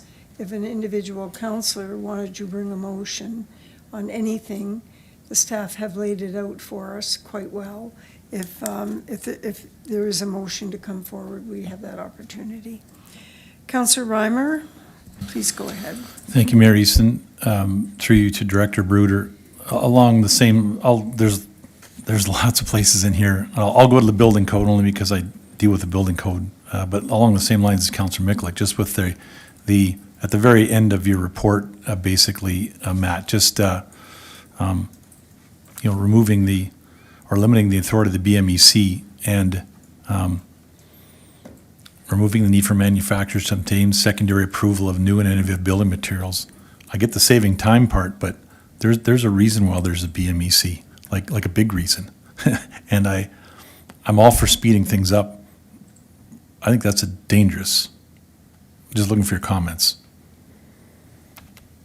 Yeah, through you, Madam Mayor, I agree. Like I was saying in my introductory comments, you lose kind of that ability for, flexibility, thinking of unique situations. What can you use? Sometimes you use specific materials that achieve the same end, and they end up speeding up a project or adding to the efficiency of it. So I don't disagree with you. I do think there's also going to be an opportunity. Remember, the building code is often, well, not often, but it's reviewed and updated as well, and maybe there's an opportunity to continue to advocate there. Well, that would be my question, Matt, Yeah. is that it's a weighty, lots of times it's reviewed and renewed for the sake of renewing. Yes. And that's the weighty piece of legislation is the building code, trying to change it, right? Or to amend it. And the BMEC is there for, how do you say, protection. And if we're going to, that one seems to be counterproductive. So open to, we can talk different, you know, specificities of this one, but it, yeah, it doesn't seem to be, the building code itself is the one that, to try and, it's a minimum standard, right? Building code is a minimum standard. You only have to achieve that. People think that building code houses are great. They're not. You can build a house, believe it or not, to minimum standards, and it's still not a great house, which defeats the purpose type of thing. But yeah, there's lots of places. Councillor Mikulik said there's lots of places to go in here. But thank you for shedding some light on this. Thank you, Mayor Easton. Thank you very much. I have a question. Mr. Bruder, ever since the litany of changes to the Planning Act and associated legislation, it's been very difficult for the public to keep up with it. So was there any discussion about public education in any of the committees or the groups that you've been engaged with? Madam Mayor, only at a very, very high level, I think, and again, I don't mean to make it seem like nobody knows anything about it, but I think a lot of the focus was really for all of the municipal leaders and even able themselves to get their head around a lot of these changes, because they keep coming, and to be honest with you, some of them even contradict the others. So I think the thought is, you know, yes, there definitely needs to be a continued rollout of public education. We've been trying to do that by virtue of these reports. We try to speak to these things whenever we can. But I think some of this stuff needs to be further flushed out at the provincial level. There's still some regulations to come out for previous pieces of legislation that came out over a year ago. So, you know, I think, and you have to find that balance, because if you waited for everything to get to the perfect point, I say that all the time when we do things like update our official plan. If I waited for all the legislation updates, I would never be able to update the official plan. They just keep coming. But I think with some of these significant ones, like to the Development Charges Act, for example, and the Planning Act, I think we need to see a little bit more from the province before we can really roll out an effective consultation program specific to these. But that was discussed, and, you know, there's definitely, everybody understands the importance of doing so. Okay, and was the issue of the building code discussed? And some of the risks? Madam Mayor, no, there wasn't a lot of discussion on the building code piece. There was a lot more discussion on the development charges piece and then the complete application requirements. Those took up the lion's share of discussions that I participated in. There wasn't a lot to do with the building code, so that doesn't say it's not important. I just think the focus was elsewhere. Right. So again, if council feels that they have comments to make or would like to influence future direction, we would do that through motion. Okay, and since we have a few experts around the table, it may be appropriate to do that. I also wanted to ask you about environmental freedoms. What kind of discussion went on? Because there is quite a bit of latitude in these bills. So what was happening? What were municipalities saying? Yeah, Madam Mayor, they were mostly concerned that a lot of the work that's been done when it comes to environmental protections, looking at things like incorporating all of those linkages I was talking about, are no longer considered. A lot of municipalities have undertaken a lot of legwork to make sure that those types of things are recognized. Larger woodlots, habitat corridors in between, all those things. And now to hear that there could be, you know, kind of a reduction in how those are considered or implemented, I think there was some worry about that, and there was concern that it might not be uniform either, in terms of, it seems like in special areas there might be circumstances where things can't be applied, in other areas they will. I think it's just, everybody's worried that it's going to confuse the overall goals of protecting the larger ecosystem. Okay. All right. Well, how much of that can we address through our official plan? Well, we've maintained, like, we're going to maintain our mapping as is, no matter what. I mean, It doesn't necessarily mean that it can't be in some situations reviewed. But generally speaking, I can tell you that most of the conclusion was that the municipalities that are concerned about these things are going to be proceeding as they are for the time being. Okay. It's more, those ones that might be subject to these larger special economic zones, that's a little more, because it doesn't matter if it's in your official plan or not. But otherwise, we're going to make sure those protections stay in place. Okay, great, thank you very much. Councillor Njima. Thank you, Madam Mayor, and thank you, Matt, for the report. My question is about your, about what you were saying earlier on, that your ability to scrutinize reports, consultants' reports may be taken away. You're supposed to take them at face value and just say, this is what it is, and you can't question it. So what's the impact of that? Through you, Madam Mayor, that's a good question, because there's definitely an impact, and it's one that will impact even the applicant, because in my mind, what happens is you get a deliverable. Yes, the application might be deemed complete, that deliverable's been signed off on by whoever it needs to be signed off on, but its contents are not acceptable. So then you get in the actual review process itself, after the application's been determined complete, but it's a subpar deliverable, so you get lots more back and forth.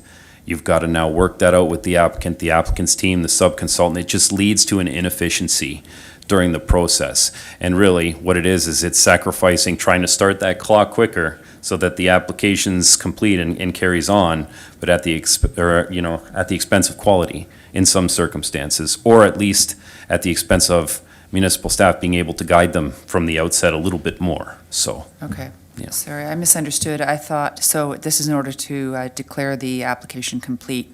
So we're really kind of going back a little bit from the days when we used to try to get it all up front. And we've heard this before, that's kind of changing. I thought what you were saying was that, it's kind of being taken away from you, the ability to scrutinize a report.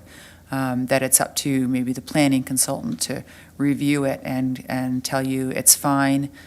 Plan and justification report says everything, and all those consultants' reports are fine, so that's it. Your role is done, or that's wrong, right? Yeah, through you, Madam Mayor. No, Bill 17 is designed to address complete application requirements. So I can still provide input, scrutinize the report, ask for revisions, but it happens later instead of up front.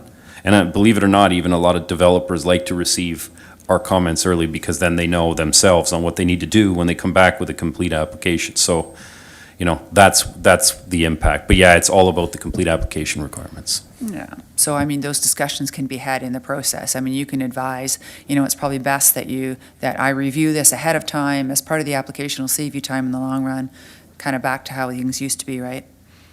Yeah. Yeah, and through you, Madam Mayor, I think even notwithstanding what's happening here with Bill 17, a lot of developers are going to want to proceed the way we always have.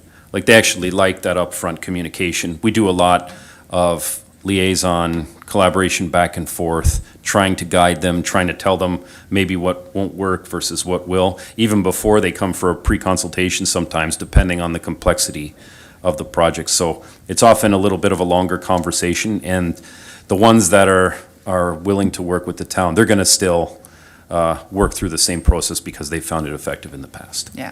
Okay, thank you, Madam Mayor.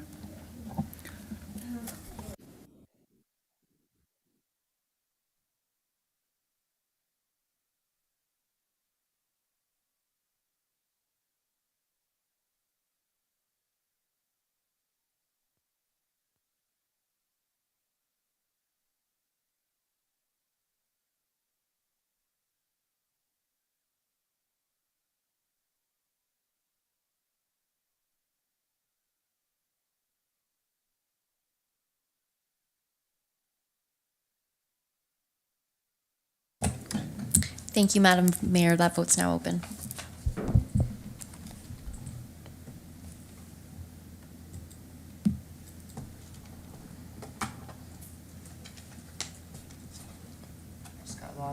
No problem. I can take your vote verbally if you'd like. In favor. In favor, thank you. And I'll close that, and that carries. Thank you, Madam Mayor. I know that there's going to be more committee meetings. They're starting to speed them up a bit, so I'll give you as much notice as I can, but I find when the planners attend on some of these complex issues, it's, the mayors and others can give a pretty good idea of where the councils, what they'll accept, but the planners have to be able to do the technical evaluation, and it's much more beneficial. So thank you very much for your time. All right, we're moving now to item 15.3, which is the mayor's report. And I do have some additional information tonight, as CAO referenced earlier. On June 2nd, just for information, I think it's important for you to be aware that we do have a memorandum of understanding with Niagara College that we're currently updating. And so as a result of that relationship, that ongoing relationship, which has been going on for some time now, we were invited to Niagara College to witness the gift announcement. It was actually $4 million from the Walker family, and that was to support a substantial donation related to the skilled trades, but also the renaming of the campus courtyard in honor of Norris Walker and his legacy and service and philanthropy. On June 3rd, I provided opening remarks and greetings at the Building Linkages in Emergency Management Conference. And I want to go back, I have to go back to 2023 regarding a motion that was accepted by council. It was presented by Councillor Pachariva, calling for a comprehensive review of the Ontario emergency management legislation. And there were, if you recall, many situations where states of emergency were being declared, but they didn't have a plan assigned to them, nor did they have money assigned to them. So we went to AMO that summer, delegated, and asked that the framework be modernized to better reflect the realities of today and tomorrow. And core to our action, bore fruit with the development and the introduction of the proposed new Emergency Management Modernization Act. So that was very good news. I know there were other municipalities involved in this across the province, but it certainly was good to be part of that progressive team.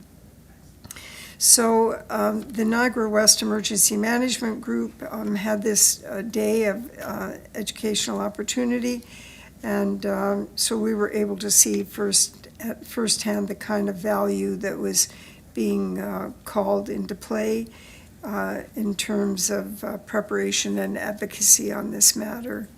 So I also want to thank and recognize Kathy McGrath and her team for putting together the agenda for the session, which attended to some of those issues, operationalizing, if you will, and that's the direction that the conversation was going. So that was certainly, took a couple of years, but was certainly worthwhile, and it was an important piece of change in legislation.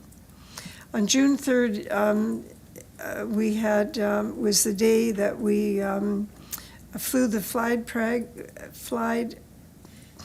Pride flag. And then later in the afternoon, we went downtown and we celebrated with the BIA and the Lincoln Chamber. And it was really quite I think one of the best celebrations that we'd had. There was some really good poetry and better understanding, I believe, than we've had in the past. It was certainly worthwhile. So I want to thank everyone that was involved in that. I attended the seniors showcase on June 4th, and I was pleased to see Councillor Pachariva that there was a special transit booth there, and there was quite a bit of discussion that was going on and lots of interest. On June 5th, we welcomed the Ontario Business Improvement Association to Lincoln, and they've located their office here on Beam Street, downstairs. So I thought that was really quite in its own way, it was an accolade about what happens here and the kind of work that's been done, and I think for them to come here and want to work in a progressive community was very, very positive. On June 7th, a number of us, I know Councillor Pachariva was there, Councillor Brunei was there. I can't remember now. Everybody was there. Oh, Councillor Mikulik. Yes, we went to the multi-business grand opening at 4548 Ontario Street, and it was great, actually. We had all kinds of scrolls to give out. Dean Allison was there, of course. So the Pet Market, Pixel Brothers, which you have no idea what's going on until you go downstairs. If you're looking for your kids, that's where you're going to find them. There's no question about that. And the In Bloom Dance Studio, I read some ratings on it. It seems to be in its own right a very, very progressive and different kind of a way of teaching. And the Cosmos Youth Center is located there as well. It's just a little bit around the corner. So that was great to have all those new businesses and those spaces filled up. June 10th was Regional Public Health and Public Works. June 11th was the Mayor's Golf Tournament. I believe we had 156 golfers, which was fabulous. And we'll be making an announcement about the results soon, but it is very positive, and I want to thank all the participants and the sponsors and everybody who played. And also Councillor Timmers and Councillor Brunet joined me at the second hole, and Lynn's done it before, but I think Councillor Brunet found out that if you're not a really great golfer, it's actually much more fun on hole 2. That's only because Councillor Brunet, his leg is a little gimpy right now. Then on June 14th, 1626 West Niagara Royal Canadian Army Cadet Corps had their 56th annual inspection. It was held at the end review, and it was at the Jordan Arena.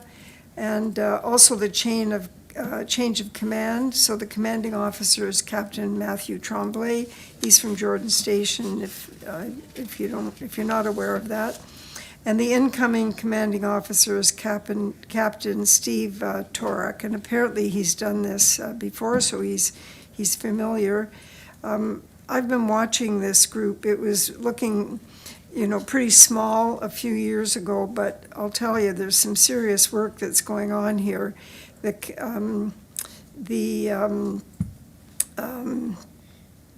warrant officer, now I've forgotten her correct title. She is the head warrant officer, chief warrant officer, Kay Reynolds. And so she relinquished parade command to her replacement. She's a student out of Guelph and continued to remain involved. She's turned that position over to Warrant Officer Mello, and he's now the current parade parade commander position. And I've watched him start out at a very junior position and to move up, and he won a very, very special award that day as well. So this is a great group of young people that are in our community, and certainly great to see them developing some great skills and a lot of confidence, I'll tell you. Great leaders of the future. Now, on June 18th, and this is what Mr. Kirkopoulos was referring to, I had the opportunity to speak directly with both the Premier and the Minister of Municipal Affairs, who's Minister Flack, as you know. And there were 3 other mayors in attendance. They were in St. Catharines for the GNCC Chamber event, and also a housing funding announcement with, I think you've heard about it, was the 3 municipalities that received $8 million. So CAO and I were invited to attend as well. And a key message from those conversations was that the province will not be imposing any restructuring solution on Niagara. And that was said both publicly and privately. Whether it's a four-city model or another approach, they made it clear that any changes must come from us. They're looking to local leaders to bring forward a unified recommendation that reflects a consensus across the region. We did, however, talk about a number of other things, including more efficient governance. Of course, we've had quite a big discussion tonight about service delivery, about planning changes, and infrastructure funding, as well as housing. And it certainly reinforced the need for continued collaboration with our neighboring municipalities as we consider what's in the best long-term interest of Niagara. So there's probably going to be something in the newspaper about this tomorrow, but you heard it from me first. So, moving on then, on June 23rd, I took part in the McNally House Strategic Plan Focus Group. It was a group of community partners, and it was really quite well attended, and a totally new format that I've just spent a couple of seconds telling you about it, because the way it was carried out, all of the participation was digital, and it was a bit tricky to catch on to, but they were able to collect some very in-depth information, much better than just, listening to verbal commentary. They were able to give us some great feedback just at the meeting, and there will be more as well. Last Friday, I guess it was, a number of us got together at the request of MPP Oosterhoff, and you've probably seen the pictures. We were kind of carted around to a couple of places. We went to Vineland Growers and had our photographs taken, and then we went to 108 Winery and had pictures taken there, and this was all about the Buy Ontario, Buy Canadian Day, and so there's been a lot on social media about that. On June 28th, this past Saturday, I attended the AGM of Civic Connect, and I was very pleased to be invited. They wanted to hear a little bit more. I'd never met the board before, and they wanted to hear a little bit more about the town's involvement in youth skills programming. And so I was able to provide that for them. They've received additional funds now from the ministry, but the ministry have been quite specific about how the money is to be used toward advancing the skilled trades. So I know that they have one operation going in Brantford, I believe it is, and it's around carpentry. So I'm sure there's going to be more about that, and we could probably have Noor come and speak to us as things progress. So that's my report, and Councillor Pachariva, I'm going to say that and remind people that we live in Lincoln. And this is a community of encouragement, even though there are times when we don't agree with everything that we believe. we don't agree with everybody else, but we can sit down and have a big, long discussion and work our way through to a good conclusion. I don't know that every citizen strives to be a good neighbor. I've, in the past, certainly said that that was the case, hoping that it was the case, but I would say that many of our citizens certainly do strive to be good neighbors. That children and youth are encouraged to achieve their very best, and that tangible opportunities are available through local partnerships. We're not just saying we want children to stay and our youth to remain in this community. We want them to remain here. We're going to show them how they can remain here. And if they do go away, we want them to feel good about it and return. Lincoln is a place where business contributes to growth and the sustainability of our community's vision as a place to grow, a place to prosper, and a place to belong. I want to thank everyone for welcoming us into your homes. And the business of this council having been completed is circulated and posted. The Town of Lincoln Council is now adjourned. Sorry, Madam Mayor, we are not adjourned. I know that. Okay. It's my soliloquy. I panicked. Thank you, Madam Clerk. So, that's, I now have a motion.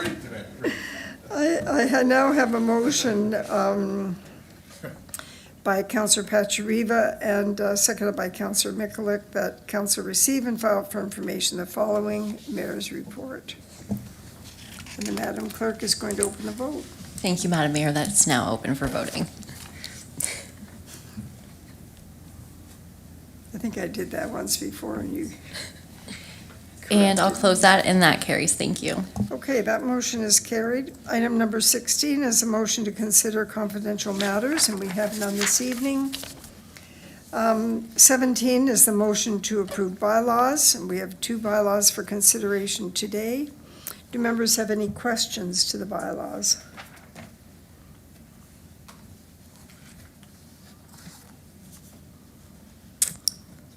I have a motion moved by Councillor Murray, seconded by Councillor Reimer, that leave be given to approve the following bylaws. 25-23, a bylaw to authorize the execution of a heritage grant agreement between the Corporation of the Town of Lincoln and Richard and Brittany Pepper. And 25-24, which is a bylaw to authorize the execution of a farm help house site plan agreement between the Corporation of the Town of Lincoln, Jeffrey Scott Tigliar, Daniel Clarence Tigliar, Melissa Tigliar, Francis Tigliar, together with any and all mortgagees that may be on title at the point of registration of the agreement. Madam Clerk, would you please open the vote? Yes, Madam Mayor, that vote's now open. Thank you.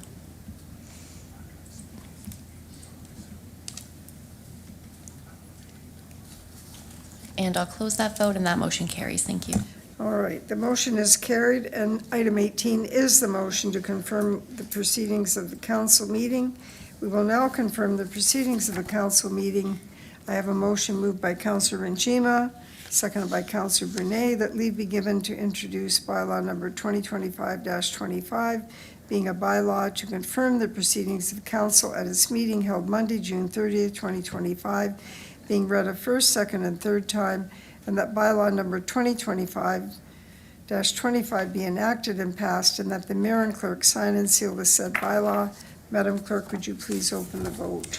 Thank you, Madam Mayor. Prior to doing so, would you like to do committee remarks? As it looks like Councillor Pachariva had a council remark. And then I can open that vote afterwards. Okay. All right, I'm sorry, members of the public, there's some orders here that aren't, they're not running as they should. So have we completed this piece then? So we're here. All right. We're at item number 19, the council. I'm We have sorry, to Madam vote. Mayor, you were right. I was wrong. Give me a moment. I know, it happens. I'm sorry. Can't believe it.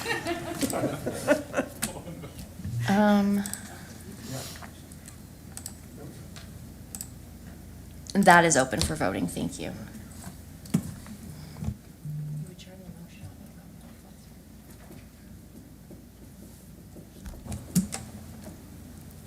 And that carries. Thank you.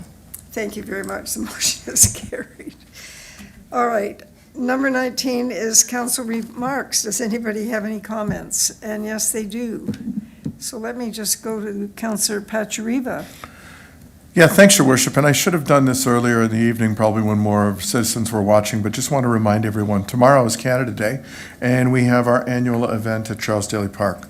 Family-friendly event promises a day filled with exciting activities, live entertainment, delicious food vendors, and a spectacular, and I think it's the best one in Niagara, fireworks display to end the night. Courtesy of presenting champion and sponsor for the event, our local Meridian Credit Union. So the event runs tomorrow, 1:30 to 10, rain or shine. I think all the rain got out of the way today, so I think we should be safe.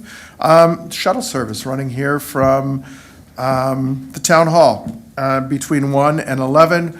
Don't be like me a number of years ago, and I'm going to park on the service road and I think I had my son on my shoulders for about a mile and a half. Probably the reason I needed a hip replacement, but that's beside the point. So family activities running from 1:30 to 10. And the words of the infamous Billy Red Lions, come one, come all, don't you dare miss it. And official ceremonies, you can see us all there tomorrow and say how we did tonight at 3 o'clock. So thanks, Your Worship. Thank you, and I take it you're the MC with all that. Yes, I am. Very good, excellent, okay, all right. Councillor Brunet. Thank you, Mary Easton. I'll try to be a little more succinct than my word mate. I just wanted to, when you spoke, I couldn't help but think of when you talked about good neighbors and the event that took place last Saturday on June 21st, the Lincoln Lions Soapbox Derby.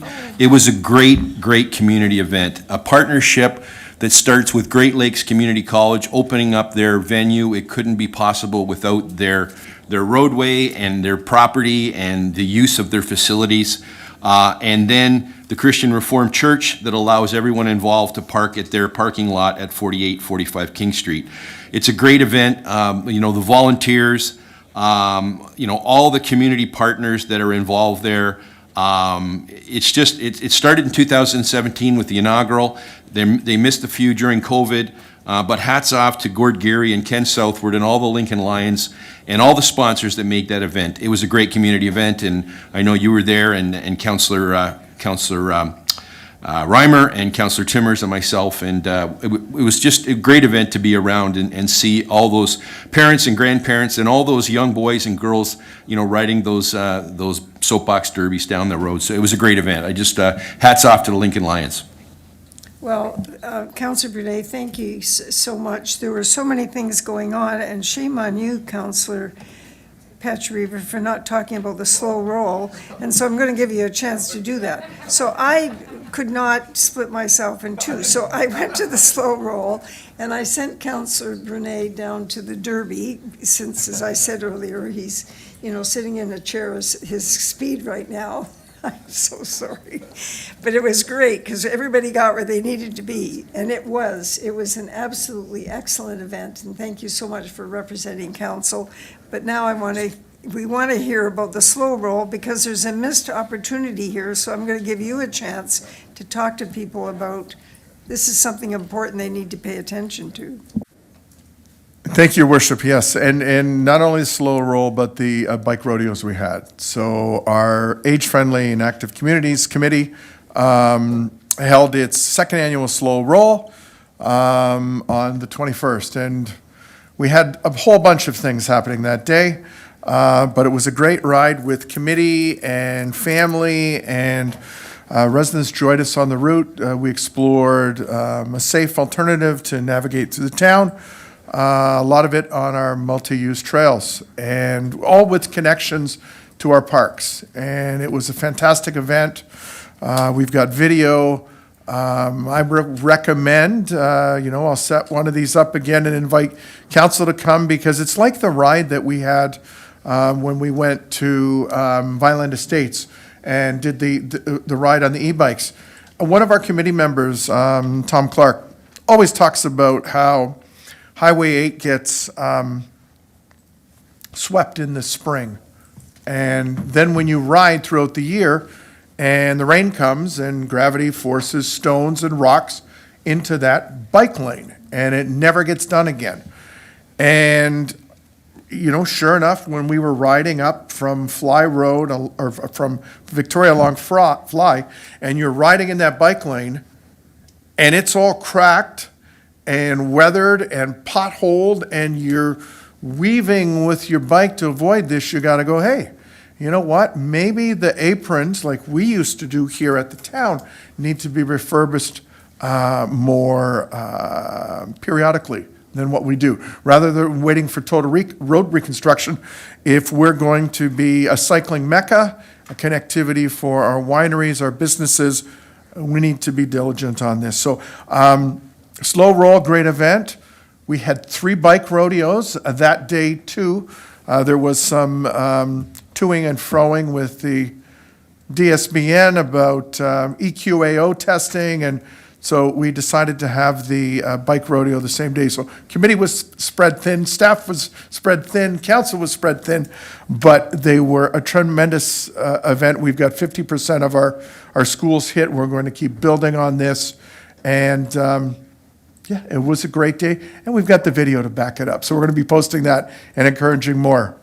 The only regret I received was from Councillor Murray that had some commitments come up. Councillor Brunet is on the DL, but all of you other guys, you have no excuse. Councillor Michalak, I'll get you a motorized one if it helps to get you there. Come out and explore Ward 2.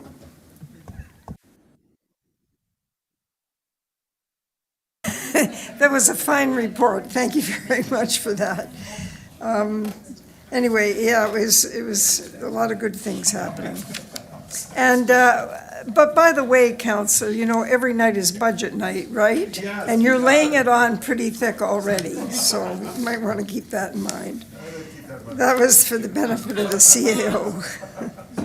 Okay, so we're now at item 20, which is the motion to adjourn, and I have a motion moved by Councillor Brunet, seconded by Councillor Michalak, that council meeting on June 30th, 2025 be adjourned at 21:50 hours. Figure that one out. And Madam Clerk, if you would open the vote. That vote is now open, Madam Mayor. Councillor Rajima, may I have your vote? Yes. Thank you. And that carries. Thank you. Thanks, everyone, and thank you for joining us, and have a happy Canada